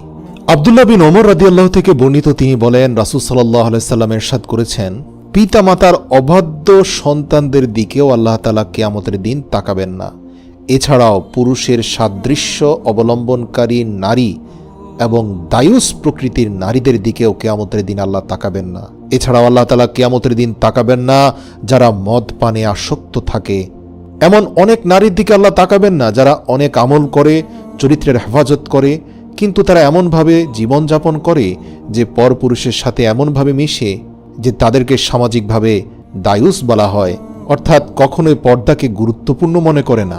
তারা মনে করে পর্দার কি প্রয়োজন, অন্তর পরিষ্কার আছে, নিজের চরিত্র হেফাজত করেছি, কাজে পর্দার প্রয়োজন নেই, খোলামেলা চলাফেরা করি। কিন্তু এই ব্যক্তিদেরকে জিনাহকারী বলা হয় না ঠিকই, আল্লাহ তাআলা এই সকল মহিলাদের পর্যাপ্ত আমল থাকার পরেও রহমতের দৃষ্টিতে তাদের দিকে তাকাবেন না। এছাড়াও সমকামী ব্যক্তিদের দিকে আল্লাহ তাআলা কিয়ামতের দিন তাকাবেন না। এছাড়া বারে বারে যারা মিথ্যা শপথ করে তাদের দিকেও আল্লাহ তাআলা কিয়ামতের দিন তাকাবেন না। ওয়াদা ভঙ্গকারীদের দিকেও আল্লাহ তাআলা কিয়ামতের দিন তাকাবেন না। এ বিষয়ে সূরা আলী ইমরানের ৭৭ নম্বর আয়াতে আল্লাহ বলেন, নিশ্চয়ই যারা আল্লাহর সঙ্গে কৃত অঙ্গীকার এবং নিজেদের শপথকে তুচ্ছ মূল্যে বিক্রয় করে এরা আখিরাতের কোনো অংশই পাবে না এবং আল্লাহ কিয়ামতের দিন তাদের সঙ্গে কথা বলবেন না, তাদের প্রতি দৃষ্টিপাত করবেন না এবং তাদের পবিত্র করবেন না। বস্তুত তাদের জন্য আছে যন্ত্রণাদায়ক শাস্তি। সূরা আলী ইমরান আয়াত নম্বর ৭৭। যারা কোনো মুসলমানের সম্মান নষ্ট হতে দেখেও তার রক্ষায় এগিয়ে আসে না, আল্লাহ তাদেরকে কিয়ামতের দিন অপমানিত করবেন। রাসূল সাল্লাল্লাহু আলাইহি সাল্লাম বলেন, যে ব্যক্তির সামনে কোনো মুমিনকে অপমান করা হলো এবং সে তাকে সাহায্য করল না অথচ সে সাহায্য করতে সক্ষম ছিল, কিয়ামতের দিন আল্লাহ সমগ্র সৃষ্টির সামনে তাকে অপমানিত করবেন। প্রিয় দর্শক, এখন আমরা জানব কিয়ামতের দিন আল্লাহ যাদেরকে অপমানিত করবেন। আমাদের লিস্টে 2 নম্বরে রয়েছে যারা লোক দেখানো আমল করত, যারা মানুষের প্রশংসা করানোর জন্য আমল করত, আল্লাহর ভয় অন্তরে ছিল না, শুধুমাত্র মানুষের প্রশংসা করানো, জনপ্রিয়তা পাওয়া, সেলিব্রিটি হওয়া, এসবের জন্যই যারা আমল করত, আল্লাহ তাআলা কিয়ামতের দিন ডেকে এনে এই সকল কথিত সেলিব্রিটিদেরকে অপমান করবেন। মানুষ দেখানোর জন্য বা প্রশংসায় ভাষার জন্য যারা আমল করত, কিয়ামতের দিন সমগ্র সৃষ্টির সামনে আল্লাহ তাআলা তা প্রকাশ করে দেবেন। আল বাজ্জার হাদিস নম্বর 2657। 3 নম্বর হচ্ছে অবিশ্বাসী ও মুনাফিক। কিয়ামতের দিন আল্লাহ তাআলা অবিশ্বাসী ও মুনাফিকদের মিথ্যাচার প্রকাশ করে দিবেন, ফলে তারা মানুষের সামনে অপমানিত হবে। রাসূল সাল্লাল্লাহু আলাইহি ওয়াসাল্লাম বলেন, কিয়ামতের দিন মুমিন ব্যক্তিকে তার রবের নিকটবর্তী করা হবে, তারপর আল্লাহ তার উপর পর্দা ঢেলে দেবেন এবং তার পাপের ব্যাপারে তার থেকে জবানবন্দি নেবেন। তিনি প্রশ্ন করবেন, তুমি তোমার পাপ সম্পর্কে জানো? সে বলবে, হে প্রতিপালক, আমি জানি। এরপর তিনি বলবেন, তোমার এই পাপ দুনিয়ায় আমি লুকায়িত রেখেছিলাম, আজ তোমার এই পাপগুলো আমি লুকায়িত রেখেই মাফ করে দিলাম। তা তোমার আর আমার মধ্যেই থাকলো। দ্বিতীয়, তোমার আত্মীয় স্বজন যারা এই কিয়ামতের ময়দানে উপস্থিত আছে, যাদের কাছে তোমার মান সম্মান ছিল, তাদের সামনে আর এগুলো প্রকাশ করলাম না। আল্লাহু আকবার। এই কথা শুনে সেই ব্যক্তি কাঁদতে থাকবে, বলতে থাকবে, হে রহমান, আপনি আমার উপর এতটা দয়া করলেন। আল্লাহ বলবেন, হ্যাঁ, এজন্যই করেছি, কারণ তুমিও দুনিয়ার বুকে মানুষকে সহজেই ক্ষমা করে দিতে। এরপর তার নেকির আমলনামা তার কাছে দেওয়া হবে। এরপর কাফির মুনাফিক লোকদের সামনে সেই ব্যক্তিকে প্রশংসিত করা হলেও কাফির এবং মুশরিকদেরকে আল্লাহ তাআলা শক্তভাবে পাকড়াও করবেন। সহিহ মুসলিম হাদিস নম্বর 6908। এছাড়াও বিশ্বাসঘাতক ব্যক্তিদেরকে আল্লাহ তাআলা কিয়ামতের দিন অপমানিত করবেন, যারা মানুষকে ওয়াদা দিয়ে ওয়াদা ভঙ্গ করত। বাসে থেকে বলতো আধা ঘন্টা লাগবে আসতে, অথচ তার 2 ঘন্টা সময় লাগছে। সে আছে 10 কিলোমিটার দূরে, অথচ বলছে আমি বাসার পাশেই। এই জাতীয় বিশ্বাসঘাতকতা, মিথ্যা কথা বলা, ওয়াদা ভঙ্গ করা, প্রত্যেক ব্যক্তিকে ধরে ধরে অপমান করা হবে। যারা দুনিয়াতে অপমানিত হয়নি ঠিকই, কিন্তু এই সকল পাপের জন্য কিয়ামতের দিন ঠিকই অপমানিত হবে। এছাড়াও আল্লাহর ব্যাপারে যারা মিথ্যা বলতো, নিজের বানানো কথা আল্লাহর নামে চালিয়ে দিত, এই সকল মিথ্যা ফতোয়াবাজদেরকে আল্লাহ ধরে ধরে অপমানিত করবেন। এছাড়াও যারা দুনিয়ার বুকে কোর্ট কাচারিতে মিথ্যা সাক্ষ্য দিত, অথবা সত্য সাক্ষ্য গোপন করত, অথবা নিরপরাধকে অপরাধী সাব্যস্ত করে সাজার মুখোমুখি করত, মিথ্যা মামলা দিত, মিথ্যা চার্জশিট দিত, এই সকল অপরাধীদেরকে আল্লাহ তাআলা ধরে কিয়ামতের দিন অপমানিত করে জাহান্নামে নিক্ষেপ করবেন। এছাড়াও আল্লাহ তাআলা দাম্পত্য জীবনের গোপনীয়তা প্রকাশকারী ব্যক্তিদেরকেও কিয়ামতের দিন সবার সামনে উপস্থিত করে তাদেরকে চরম মাত্রায় শাস্তি দিবেন, অপমান করবেন। যে পুরুষ ও নারী নিজেদের দাম্পত্য জীবনের গোপনীয়তা প্রকাশ করে দেয়, কিয়ামতের দিন তারা অপমানিত হবে। রাসূল সাল্লাল্লাহু আলাইহি সাল্লাম বলেন, কিয়ামতের দিন সেই ব্যক্তি হবে আল্লাহর কাছে নিকৃষ্টতম পর্যায়ের, যে তার স্ত্রীর সঙ্গে মিলিত হয় এবং স্ত্রীও তার সঙ্গে মিলিত হয়, অতঃপর সে তার স্ত্রীর গোপনীয়তা ফাঁস করে দেয়। আল্লাহ রাব্বুল আলামিনের কাছে এটা পৃথিবীর সবচেয়ে নিকৃষ্ট মাত্রার একটা পাপ। আল্লাহ পাক এই পৃথিবীর বুকে কিছু কর্মকাণ্ডকে গোপন রেখেছেন, লজ্জা আর শালীনতা দিয়ে এগুলোকে ঢেকে রেখেছেন, এর মধ্যে এগুলোর সৌন্দর্য নিহিত রেখেছেন। যখন কোনো মানুষ লজ্জা শরম ভুলে বেহায়া হয়ে যায় এবং এই সকল গোপন বিষয় মানুষকে বলে বেড়ায় নির্লজ্জের মতো, আল্লাহ তাআলা এদেরকে দুনিয়া আখিরাতে অপমানিত করেন। প্রিয় ভাই বোনেরা, সতর্ক থাকবেন। এছাড়াও আজকাল অনেক সাংবাদিক ভাইরা বিভিন্ন ধরনের স্ক্যান্ডাল প্রকাশ করেন। তারা মনে করেন যে ব্যক্তি পাপ করেছে তারই শাস্তি হবে। কখনো নয়। যে ব্যক্তি পাপ করেছে তার শাস্তি হবে সে অন্যায় করার কারণে, আর আপনার শাস্তি হবে মানুষের গোপন বিষয় প্রকাশ্যে মানুষের সামনে প্রকাশ করার জন্য। স্ক্যান্ডালের নামে আজকে যে মানুষের গোপনীয়তা প্রকাশ করা হচ্ছে, সেটি এক ভয়ঙ্কর রকমের অপরাধ। শুধুমাত্র কারো অপরাধ নিয়ে আপনি কাজীর কাছে বিচার দিতে পারেন, তার শাস্তি কামনা করতে পারেন, কিন্তু কোনো বিচারকের কাছে বিচার না দিয়ে সামাজিক যোগাযোগ মাধ্যমে মানুষের গোপন বিষয় প্রকাশ করে দেওয়া, এটা ভয়ঙ্কর রকমের অপরাধ এবং কিয়ামতের দিন আল্লাহ তাআলা এদেরকে কঠিন শাস্তি দিবেন। এছাড়াও সন্তান অস্বীকারী, নিজ সন্তানের পিতৃপরিচয় অস্বীকারীকে আল্লাহ তাআলা অপমানিত করবেন। এমন অনেক পুরুষ আছে যারা অবৈধ সন্তানের বাবা হয়েছেন, ইউনিভার্সিটি বা অফিসে কারো প্রতি প্রেমাসক্ত হয়েছেন, অতঃপর অবৈধ জিনায় লিপ্ত হয়েছেন, সে ঘরে সন্তান জন্মের পরে তাকে অস্বীকার করেছেন। কিয়ামতের দিন 2টি শাস্তি হবে। এক হচ্ছে জিনার অপরাধের সন্তান জন্মদান, দ্বিতীয় অপরাধটি হচ্ছে পিতৃপরিচয় গোপন করার শাস্তি। এজন্য উলামা কেরামের রায় হচ্ছে, জিনা করেও যদি সন্তান জন্ম হয় সেটার পাপের শাস্তি তো পেতেই হবে। যদি কিছুটা শাস্তি কম পেতে চান অথবা দ্বিতীয় শাস্তির হাত থেকে রক্ষা পেতে চান, তাহলে অন্তত পিতৃপরিচয় অস্বীকার করবেন না। গনিমত আত্মসাৎকারী, যারা মুসলিমদের বিভিন্ন সম্পদ আত্মসাৎ করে, আল্লাহ পাক কিয়ামতের দিন তাদেরকেও অপমানিত করবেন। এছাড়াও স্ত্রীর পক্ষপাতিত্ব করা, যে সকল পুরুষের একাধিক স্ত্রী থাকে তারা যদি তাদের মধ্যে ইনসাফ এবং সমতা প্রতিষ্ঠা করতে না পারে, অথবা ছোট স্ত্রী বা সুন্দর স্ত্রীর প্রতি আধিক্যতা বা কোনো একজন বিশেষ স্ত্রীর প্রতি ঝুঁকে পড়ে, অন্যজনকে অবজ্ঞা অবহেলা করে, কিয়ামতের দিন আল্লাহ তাআলা তাদেরকেও অপমানিত করবেন। প্রিয় দর্শক, কিয়ামতের ময়দানে প্রথম পর্যায়ের হিসেব গ্রহণের পর আমলনামা দেওয়া হবে। প্রথম পর্যায়ের হিসেব গ্রহণে যারা যারা সহজ হিসাব পাবে তাদের আমলনামা ডান হাতে চলে যাবে, যাদের হিসেব কঠিন হবে এবং যারা জাহান্নামে যাবে তাদের আমলনামা বাম হাতে চলে যাবে। তারপরেও আমল উপস্থাপনের অংশ হিসেবে সেখানে অনেক ধরনের তর্ক বিতর্ক হবে, অপারগতা গ্রহণ করা হবে। পবিত্র কোরআনে এই সম্পর্কে অসংখ্য আয়াত আছে, সেখানে মানুষ বিভিন্নভাবে সব কিছু দিয়ে নিজেকে বাঁচানোর চেষ্টা করবে। আল্লাহ তাআলা বলেন সেখানে তারা চাইলে নিজের পরিবার পরিজনকে দিয়ে দিবে, এমনকি আদরের সন্তানদেরকে দিয়ে দিবে, নিজের দুনিয়ার সকল ধন সম্পদ, এমনকি পবিত্র কোরআনে বলা হয়েছে তারা দুনিয়া পুরো পৃথিবী পরিমাণ স্বর্ণ মুদ্রা দিয়ে হলেও সেখান থেকে বাঁচতে চাইবে। তার মানে অনেক তর্ক বিতর্ক হবে। তারা আল্লাহ পাকের কাছ থেকে বিভিন্ন কৌশল করে বিভিন্ন কৌশল অবলম্বন করবে বাঁচার জন্য। আল্লাহকে কোনোভাবে তারা বোঝানোর চেষ্টা করবে যে তাদের আসলে দোষ ছিল না, কিন্তু আসলে সেখানে তার হাত সাক্ষী দিবে, তার পা সাক্ষী দিবে। সে আসলে কোনোভাবে আল্লাহকে কনভিন্স করার সুযোগ পাবে না। তার সামনে এত পরিমাণে সাক্ষী এসে উপস্থিত হবে যে তার পক্ষে শেষ পর্যন্ত এটা মেনেই নিতে হবে যে আল্লাহ তাকে জাহান্নামে যে পাঠিয়েছেন তা তার প্রতি কোনো ধরনের অন্যায় করা হয়নি। একটি জাহান্নামীও মুখ দিয়ে এ কথা বলবে না যে আমার উপর অন্যায় করা হয়েছে। দুনিয়াতে যেমন কারো শাস্তি হলেও সে বলে আমার সাথে অন্যায় হয়েছে, আমি ন্যায় বিচার পাইনি, আখিরাতে এমনটা হবে না। কেননা তার হাত পা এবং যার সাথে অন্যায় হয়েছে, যেভাবে অন্যায় হয়েছে, যেখানে অন্যায় হয়েছে, তার সব কিছুই সেখানে সাক্ষী দেওয়ার কারণে তারা কেউ সেখানে পার পেয়ে যাবে না। এমনকি মানুষ নিজের আমলনামা যেমন পড়তে পারবে, অন্যরাও পড়তে পারবে। শুধুমাত্র ব্যক্তি বিশেষের কিছু মানুষকে আল্লাহ তাআলা ছাড় দিবেন, তাদের উপর দয়াশীল হবেন, তাদের ভুল ত্রুটিগুলো অনেক ক্ষেত্রে গোপন করা হবে। যারা দুনিয়াতে বেশি বেশি ক্ষমা করেছে তাদের ভুল গোপন করা হবে। যারা দুনিয়াতে অনেক অহংকারী ছিল তাদের সকল দোষ ত্রুটি মানুষের সামনে প্রকাশ্যে নিয়ে আসা হবে। বাহিরের সুরতে তারা মানুষের কাছে ভালো মানুষ ছিল ঠিকই, ভিতরে তারা ছিল ভয়ঙ্কর রকমের পাপী। এদেরকে আল্লাহ তাআলা কিয়ামতের দিনে এক্সপোজ করবেন, তাদের প্রকাশ করে দিবেন। মানুষের সামনে প্রকাশ হওয়ার পরে সবাই আশ্চর্য হয়ে যাবে, আরে এই ব্যক্তি তো ছিল আল্লামা, এই ব্যক্তি ছিল মহান মানুষ, এই ব্যক্তি ছিল বড় ধরনের আলেম, অথচ আজ দেখো সে কত বড় অপরাধী। প্রিয় দর্শক, আমলনামা পড়ার পর সব ধরনের আপত্তি দূর হয়ে যাবে। আমলনামার সাথে সম্পৃক্ত সব ধরনের প্রমাণ আল্লাহ হাজির করবেন। এরপর আমলনামা মাপার দাড়িপাল্লা স্থাপন করা হবে, তখন সব ধরনের আমল ওজন করা হবে।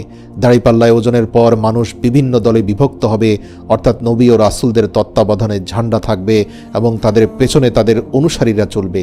যেমন মুহাম্মদ সাল্লাল্লাহু আলাইহি সাল্লামের ঝান্ডা, ইব্রাহিম আলাইহিস সালামের ঝান্ডা, মুসা আলাইহিস সালামের ঝান্ডা। অন্যদিকে জালিম ও কাফেরদেরও বিভিন্ন ঝান্ডা থাকবে। যেমন ফেরাউনের একটি ঝান্ডা থাকবে, সেখানে ফেরাউনি স্টাইলে যারা দেশ শাসন করেছে, মানুষের উপর অত্যাচার করেছে, তারাও ফেরাউনের দলে, ফেরাউনের ঝান্ডায় দলবদ্ধভাবে জামায়াতের সাথে জাহান্নামের দিকে যাবে। এছাড়াও মুশরিক, পণ্ডিত, জালিম, পরকাল অস্বীকারী সহ সবার আলাদা আলাদা দল থাকবে। পবিত্র কোরআনে ইরশাদ হয়েছে, একত্র করো গুনাহগারদের, তাদের দোসরদেরকেও, আল্লাহ ব্যতীত যাদের যাদের ইবাদত করত তাদেরকেও ধরে নিয়ে আসো, অতঃপর তাদের জাহান্নামের রাস্তা দেখিয়ে দাও। সূরা সাফফাত আয়াত নম্বর 22 এবং 23। অতঃপর আল্লাহর পক্ষ থেকে জাহান্নামকে কাছে টেনে নিয়ে আসা হবে। জাহান্নামের গর্জনে চারদিকে উত্তাপ ছড়িয়ে পড়বে, জান্নাতি জাহান্নামী সবাই ভয় পেয়ে যাবে, চারদিক অন্ধকারে ছেয়ে যাবে। তখন মানুষ আল্লাহ প্রদত্ত আলো দিয়ে চলা শুরু করবে। যে সকল ঈমানদার থাকবে তারা তাদের আলো দিয়ে জাহান্নামের অন্ধকার কিছুটা দূর করবে, সেখানে মুনাফিকরাও থাকবে। পবিত্র কোরআনে ইরশাদ হয়েছে, অতঃপর উভয়ের মাঝখানে একটি প্রাচীর স্থাপন করা হবে, তাতে একটি দরজা থাকবে, যার ভেতরে থাকবে রহমত, বাইরে থাকবে শাস্তি। সর্বশেষ পুলসিরাত পাড়ি দিয়ে সর্বপ্রথম রাসূল সাল্লাল্লাহু আলাইহি সাল্লাম এ পৃথিবীর বুকে সর্বপ্রথম মানব হবেন যিনি জান্নাতে প্রবেশ করবেন। তারপর মুহাজির ও আনসারদের দরিদ্র ব্যক্তিরা জান্নাতে প্রবেশ করবেন। এরপর উম্মতদের মধ্যে যারা দরিদ্র ছিল তারা প্রবেশ করবে। সম্পদের হিসেবের কারণে ধনীরা বিলম্বে প্রবেশ করবে আর গরিবরা দ্রুত জান্নাতে প্রবেশ করবে। আল্লাহু আকবার, সুবহানাল্লাহ। প্রিয় দর্শক, জান্নাত এমন অনিন্দ্য সুন্দর আবাস যা কোনোদিন কেউ চোখে দেখেনি, কোনো কান শোনেনি এবং কোনো অন্তঃকরণ তার সম্পর্কে কল্পনাও করতে পারেনি। আল্লাহ তাআলার অশেষ অফুরান নেয়ামত রেখে দিয়েছেন সেই জান্নাতে। জান্নাতে যে যাবে সে জান্নাত থেকে কখনোই বের হতে চাইবে না। চিরকাল জান্নাতই হবে তার ঠিকানা।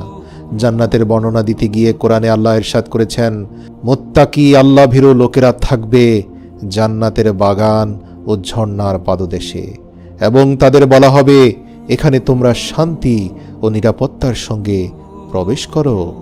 তাদের মনে যদি সামান্য পরিমাণ মনোমালিন্য থেকে থাকে তা আমি বের করে দেব। তারা পরস্পর ভাই ভাই হয়ে মিলিত হয়ে মুখোমুখি বসে থাকবে।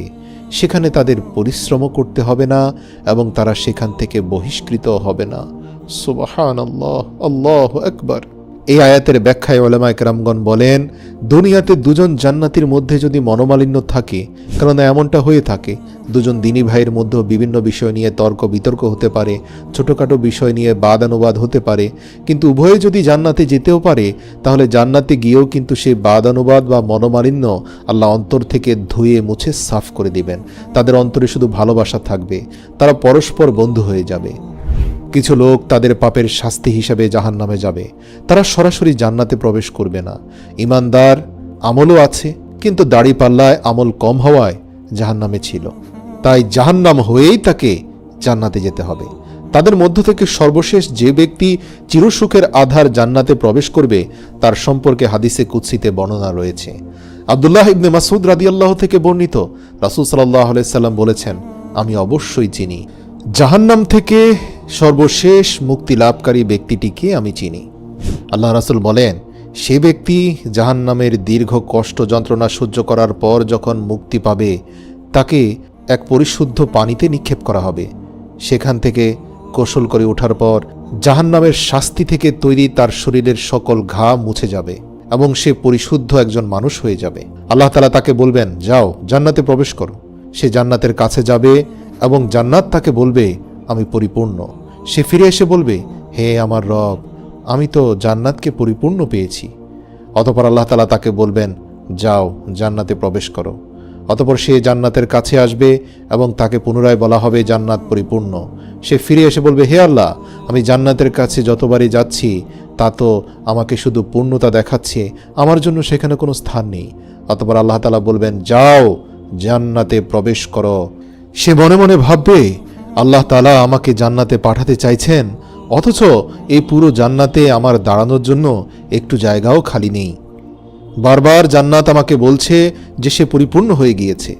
আল্লাহ তাআলা তার অন্তরের কথা বুঝতে পারবেন, সাথে সাথে বলবেন, হে আমার বান্দা, তোমার জন্য দুনিয়ার থেকে 10 গুণ বড় জান্নাত আমি তৈরি করে রেখেছি, যাও প্রবেশ করো। তখন সে বলবে, হে আমার রব, আপনি কি আমার সঙ্গে মশকরা করছেন? জান্নাতে সোজা হয়ে দাঁড়ানোর কোনো সিট আমার জন্য খালি নেই, আর আপনি বলছেন দুনিয়া থেকে 10 গুণ বড় জান্নাত? অথবা আপনি কি আমার উপর অসন্তুষ্ট হয়েছেন? এ কথা বলে আল্লাহর রাসূল সাল্লাল্লাহু আলাইহি সাল্লাম এতটা হাসছিলেন যে আল্লাহর রাসূলের দাঁতের মাড়ি পর্যন্ত বের হয়ে গিয়েছিল। হাসতে হাসতে আল্লাহর রাসূল বলেন, আল্লাহ তাআলা সেই ব্যক্তিকে বলল, হে আমার বান্দা, এই যে 10 গুণ বড় জান্নাতের কথা বললাম, এটা হচ্ছে মর্যাদার বিবেচনায় সবচেয়ে নিম্নমানের জান্নাত। এবার তুমি ভাবো, যারা শ্রেষ্ঠ জান্নাত পেয়েছে তাদেরটা পৃথিবী থেকে কত গুণ বড়। বুখারী হাদিসে কুদসি, হাদিস নম্বর 54। ইবনে মাসউদ রাদিয়াল্লাহু থেকে বর্ণিত আরেকটি হাদিস আছে, সেখানে আরেকজন ব্যক্তির কথা বলা হয়েছে যে এমন একজন ব্যক্তি জাহান্নামের আগুন থেকে বের হয়ে হোঁচট খেতে খেতে কোনো রকমে বের হয়ে আসবে। তার পুরো শরীর আগুন ঝলসে গিয়েছে, কিন্তু আল্লাহ রাব্বুল আলামিনের বরকতের পানির উপর দিয়ে যখন সে অতিক্রম করবে, তখন সে তার দিকে ফিরে তাকাবে। অতঃপর বলবে, বরকতময় সে সত্তা যিনি আমাকে এই জাহান্নাম থেকে নাজাত দিয়েছেন, নিশ্চয়ই আল্লাহ আমাকে এমন বস্তু দান করেছেন যা পূর্বের কাউকে দান করেনি, অথচ তাকে কিন্তু এখনও জান্নাত দেওয়া হয়নি। সে শুধুমাত্র জাহান্নাম থেকে মুক্তি পেয়ে বরকতময় পানিতে এসে উপস্থিত হয়েছে। অতঃপর তার জন্য একটি গাছ প্রকাশ করা হবে। সে বলবে, হে আমার রব, আমাকে এ গাছের নিকটবর্তী করুন, যেন তার ছায়া গ্রহণ করতে পারি এবং তার পানি পান করতে পারি। আল্লাহ তাআলা বলবেন, হে আদম সন্তান, যদি আমি তোমাকে ওটা দান করি, হয়তো তুমি তারপরে আবার অন্য কিছু চাইবে। সে বলল, না আমার রব, আমি আর কিছুই চাইব না।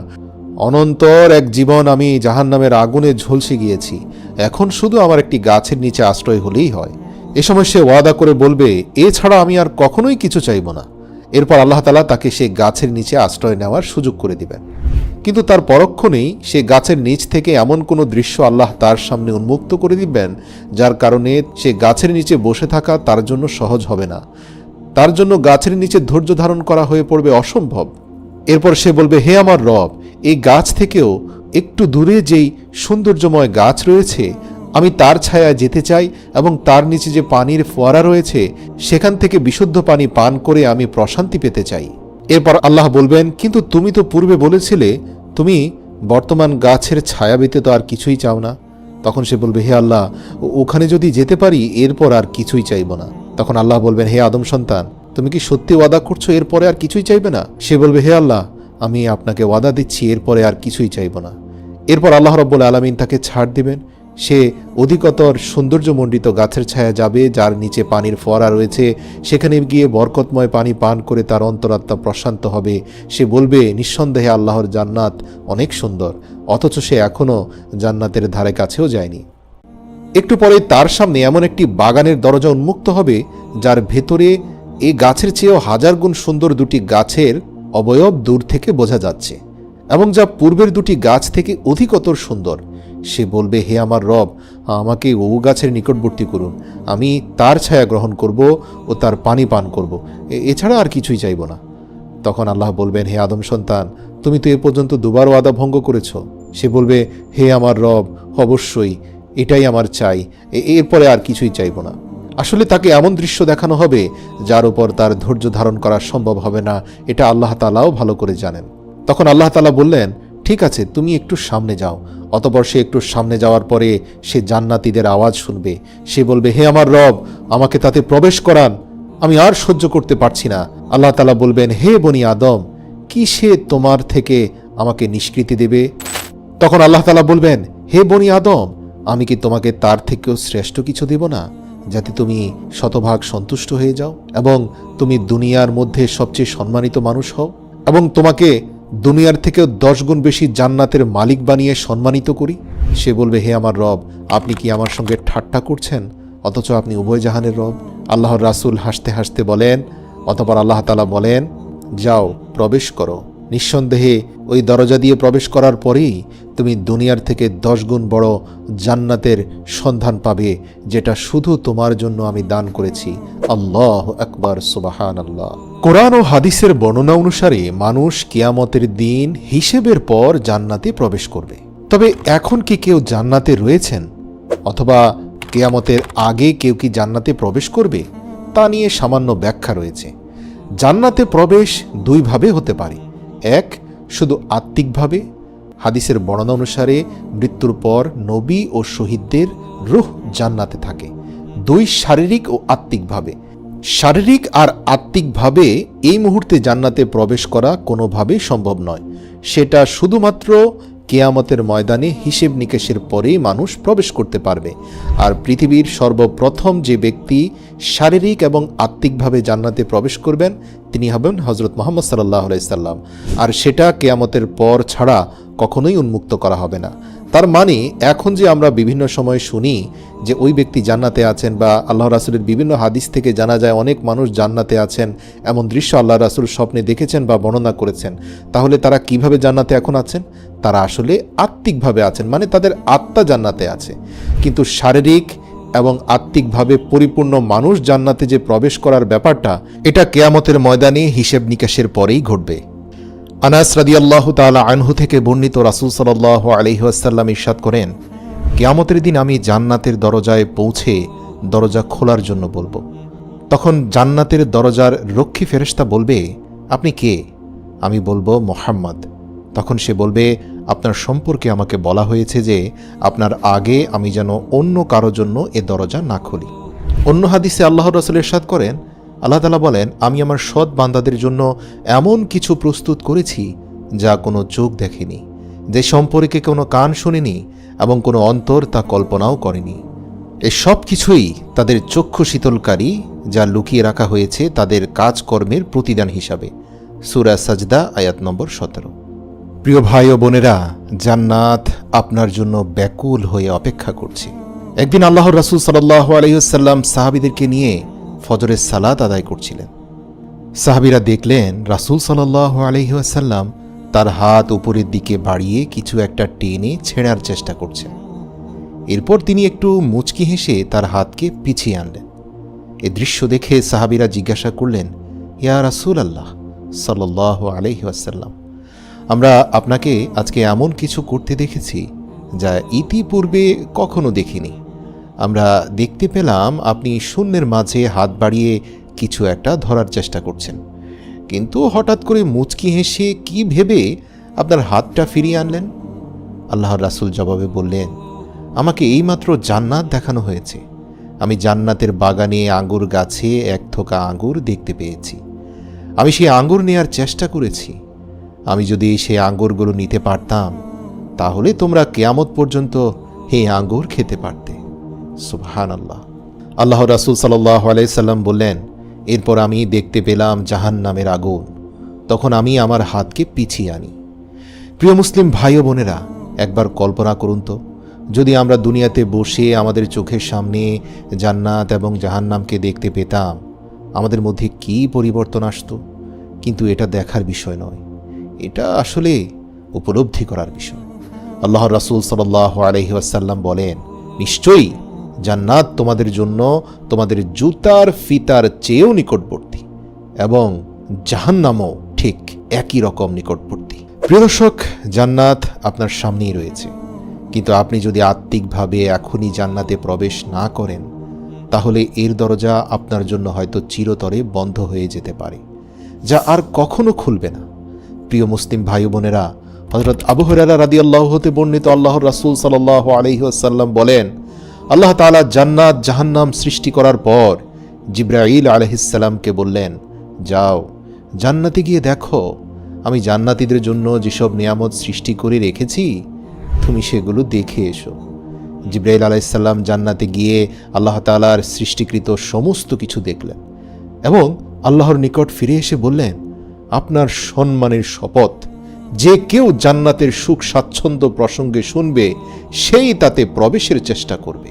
তারপর আল্লাহর আদেশে দুঃখ কষ্ট মুসিবত দ্বারা জান্নাতকে ঘিরে দেয়া হলো। আল্লাহ জিবরাইল আলাইহিস সালামকে পুনরায় বললেন, তুমি আবার জান্নাতে প্রবেশ করো এবং জান্নাতীদের জন্য আমার তৈরিকৃত সামগ্রী দেখে এসো। রাসূল সাল্লাল্লাহু আলাইহি সাল্লাম বললেন, তারপর তিনি সেখানে ফিরে গিয়ে দেখতে পেলেন যে তা কষ্ট ও মুসিবতের বস্তু দ্বারা ঘেরাও করে রাখা হয়েছে। তিনি আল্লাহ তাআলার নিকট ফিরে এসে বললেন, আপনার সম্মানের শপথ, আমার ভয় হচ্ছে যে এতে কোনো ব্যক্তি যেতে পারবে না। আমার মনে হয় না কারো পক্ষে এই কঠিন জান্নাতে পৌঁছানো সম্ভব। এবার আল্লাহ তাআলা তাকে বললেন, আমি জাহান্নাম এবং জাহান্নামীদের জন্য যে আযাব তৈরি করে রেখেছি তুমি গিয়ে তা দেখে এসো। তিনি সেখানে গিয়ে দেখতে পেলেন যে এর একাংশ অন্য অংশের উপর চড়াও হচ্ছে, একটি অন্যটিকে গ্রাস করছে। তিনি তা দেখার পর আল্লাহ তাআলার সামনে ফিরে এসে বললেন, আপনার সম্মানের শপথ, যে ব্যক্তি এর বর্ণনা শুনবে সে এতে প্রবেশ করবে না।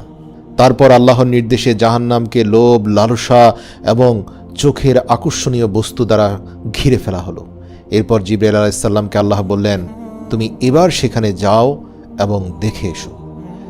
জিবরাইল আমিন সেখানে আবারও গেলেন এবং ফিরে এসে বললেন, আপনার সম্মানের কসম, আমার তো ধারণা হচ্ছে যে কেউই এই জাহান্নাম থেকে মুক্তি পাবে না, কারণ এটাকে এত চাকচিক্য দিয়ে দুনিয়াতে আকর্ষণীয় করা হয়েছে। আল্লাহু আকবার। হাদিসটি সুনানে আন-নাসাই, তিরমিজি ও আবু দাউদে বর্ণিত রয়েছে। এরপর আল্লাহ তাআলা জান্নাতকে আদেশ করলেন, এই জান্নাত তুমি বলো। তখন জান্নাত বলল, মুমিনগণ সফল হয়ে গেছে। সূরা মুমিনুনের 1 নম্বর আয়াত।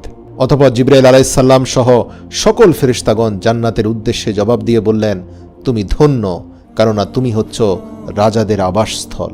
তবে এখানে দুনিয়ার রাজা বাদশাদেরকে বোঝানো হয়নি, ঈমানদারদের বোঝানো হয়েছে, যারা ঈমানের রাজ্যে রাজা, একনিষ্ঠ আনুগত্যের মাধ্যমে এক এবং অদ্বিতীয় খোদাকে যারা খুশি করতে পেরেছে তারাই প্রকৃত রাজা এবং তারাই প্রকৃত রানী হয়ে এই জান্নাতে প্রবেশ করবে।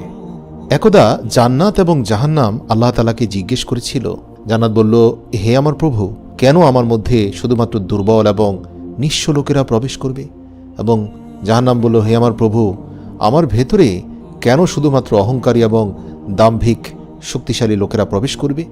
আল্লাহ তাআলা জান্নাতকে বললেন, হে জান্নাত, তুমি হচ্ছ আমার দয়া ও রহমত। আমি যাদেরকে আমার দয়া এবং রহমত প্রদর্শন করতে চাই তাদেরকে আমি তোমার মাধ্যমে তা দেখাবো। এরপর আল্লাহ তাআলা জাহান্নামকে উদ্দেশ্য করে বললেন, হে জাহান্নাম, তুই হচ্ছিস আমার ক্রোধ এবং শাস্তি। আমি যাকে শাস্তি দিতে চাই তাকে তোর মাধ্যমে শাস্তি দেব। প্রিয় দর্শক, এখন জান্নাত এবং জাহান্নাম উভয় অধীর আগ্রহে সেই দিনের জন্য অপেক্ষা করছে, এবং আপনি যখন তাদের উভয়কে নিয়ে কোনো দোয়া করেন তখন জান্নাত এবং জাহান্নাম উভয়ে সাড়া দেয়। আল্লাহর রাসূল সাল্লাল্লাহু আলাইহি ওয়াসাল্লাম বলেন, এমন কোনো দিন নেই যেদিন জান্নাত এবং জাহান্নাম উভয় আল্লাহ তাআলার কাছে তাদের অধিবাসী যারা হবে তাদের বিষয়ে প্রশ্ন না করে। জান্নাত বলে, হে আমার রব, আমার বাগানের ফলগুলো পেকে গিয়েছে, আমার নদীগুলো প্রবাহিত হচ্ছে, আমি আমার বন্ধুদের জন্য আর অপেক্ষা করতে পারছি না, আমার বাসিন্দাদেরকে তাড়াতাড়ি আমার কাছে প্রেরণ করুন। জাহান্নাম বলে, হে আমার প্রভু, আমার উত্তাপ অত্যন্ত তীব্র হয়ে উঠেছে, আমার গভীরতা আরও বৃদ্ধি পেয়েছে এবং আমার অগ্নিশিখা প্রচণ্ড ক্রোধে ফেটে যাচ্ছে, তাই আমার লোকদেরকে দ্রুত আমার কাছে নিয়ে আসুন। আল্লাহ তাআলা আমাদেরকে জান্নাতীদের মধ্যে শামিল করুক, আমিন। প্রিয় মুসলিম ভাই ও বোনেরা, আল্লাহ তাআলার দয়ার কথা একবার চিন্তা করুন। যখন জান্নাত এবং জাহান্নাম তারা উভয়ে কথা বলে তখন তারা উভয় ঈমানদারদের জন্য কল্যাণকর দোয়া করে, তারা উভয়ে ন্যাক আমলকারীদের জন্য দোয়া করে। আল্লাহর রাসূল সাল্লাল্লাহু আলাইহি সাল্লাম বলেন, যখনই কোনো মুমিন ব্যক্তি আল্লাহর কাছে 3 বার জান্নাত চেয়ে দোয়া করে তখন জান্নাত সাড়া দিয়ে বলে, হে আল্লাহ, তাকে জান্নাতে প্রবেশ করান। আর কোনো মুমিন যখনই 3 বার জাহান্নামের আগুন থেকে আশ্রয় চায় তখন জাহান্নাম বলে, হে আল্লাহ, তাকে জাহান্নামের হাত থেকে রক্ষা করুন। অতএব জান্নাত এবং জাহান্নাম উভয়ে আপনার জন্য কল্যাণের দোয়া করে, তবে জান্নাত আপনার জন্য প্রস্তুত হয়ে অপেক্ষা করছে। হযরত উবাই ইবনে কাব রাদিয়াল্লাহু বলেন, সাধারণত প্রত্যেক সময় যখনই আল্লাহ তাআলা জান্নাতের দিকে তাকান, আল্লাহ তাআলা জান্নাতকে বলেন, তুমি নিজেকে তোমার অধিবাসীদের জন্য সুসজ্জিত করো, এবং জান্নাত প্রতিটি মুহূর্তে নিজের সৌন্দর্য বৃদ্ধি করে চলেছে এবং এটা চলতেই থাকবে যতক্ষণ পর্যন্ত না মুমিন বান্দারা এর মধ্যে প্রবেশ করবে। সুপ্রিয় দর্শক, আপনারা কি জানেন জান্নাতও রমজান মাসকে পছন্দ করে? এটি তার প্রিয় মাস। আল্লাহ রাসূল সাল্লাল্লাহু আলাইহি সাল্লাম বলেন, যখন রমজান মাস আসে জান্নাতের দরজাসমূহ খুলে দেওয়া হয় এবং জাহান্নামের দরজাগুলো বন্ধ করে দেওয়া হয় এবং শয়তানকে শিকলে শৃঙ্খলাবদ্ধ করা হয়।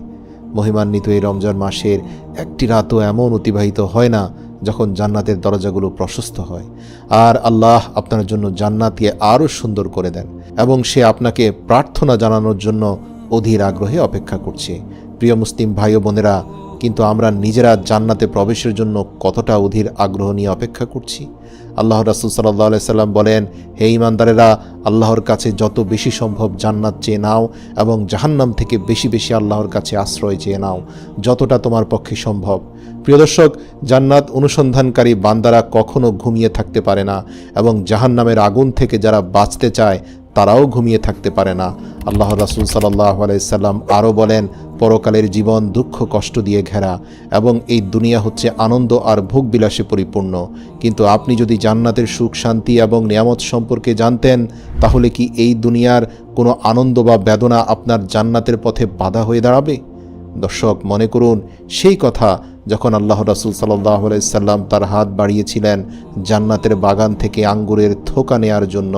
কল্পনা করুন আপনি যদি ফেরাউনের স্ত্রী আসিয়ার মতো হতেন, যখন তিনি উপরের দিকে তাকালেন এবং জান্নাতে তিনি তার জন্য নির্মিত পুরো প্রাসাদটি দেখতে পান, তখন ফেরাউনের নির্মম অত্যাচারতার মুখ থেকে হাসি কেড়ে নিতে পারেনি। কিন্তু আপনার নিজেকে জান্নাতে দেখার আগে আপনাকে এটা আপনার অন্তরে গভীরভাবে অনুভব করতে হবে এবং আপনাকে আপনার সত্তার প্রতিটি বিন্দু দিয়ে এটির জন্য সংগ্রাম করতে হবে। আল্লাহ তাআলা আমাদেরকে জান্নাতের মেহমান হিসাবে কবুল করুন, আমিন। আসুন, জান্নাতের প্রথম ধাপ দুনিয়ার বুকে, সেটা হচ্ছে ইস্তেগফারের মাধ্যমে নিজেকে পরিশুদ্ধ করা এবং ভবিষ্যৎ জীবনে কোনো গুনাহ করব না এই মর্মে আল্লাহকে প্রতিশ্রুতি দেওয়া। আসুন আমরা সেই দোয়াটি পড়ি যেই দোয়াটি পড়ার মাধ্যমে হযরত আদম আলাইহিস সালাম তার জান্নাতে করা গুনাহ থেকে আল্লাহ পাকের কাছে ক্ষমা পেয়েছিলেন এবং যেই দোয়াটি আল্লাহ তাআলা কোরআনে উল্লেখ করে বলে দিয়েছেন এই দোয়ার মাধ্যমে আদম ক্ষমা পেয়েছে, সুতরাং হে আমার বান্দারা তোমরাও ক্ষমা চাও। আসুন সবাই পড়ি, রব্বানা যালামনা আনফুসানা ওয়া ইল্লাম তাগফির লানা ওয়া তারহামনা লানাকুনান্না মিনাল খাসিরিন। হে প্রভু, আমরা নিজেদের উপর জুলুম করেছি, আমরা নিজেদের নফসের গোলামি করেছি, আমাদের আত্মা কলুষিত হয়েছে। হে আমার রব, আপনি দয়াময় মেহেরবান, আপনি আমাদের ক্ষমা করে দিন, আমাদেরকে পরিশুদ্ধ করে দিন, আমাদের নাফসকে আপনি পরিষ্কার পরিশুদ্ধ করে দিন, আমাদের অতীত জীবনের সকল গুনাহ মাফ করে দেন। হে রব, আমাদেরকে ভবিষ্যতে আপনি সরল সঠিক অবিচল পথের উপরে আমাদেরকে প্রতিষ্ঠিত রাখুন, আমাদের ধৈর্য ধারণ করার তৌফিক দান করুন। মৃত্যুর আগের দিন পর্যন্ত আপনি আমাদের এই ধৈর্যকে বিস্তৃত করে দিন। আমা তৌফিক ইল্লা বিল্লাহ।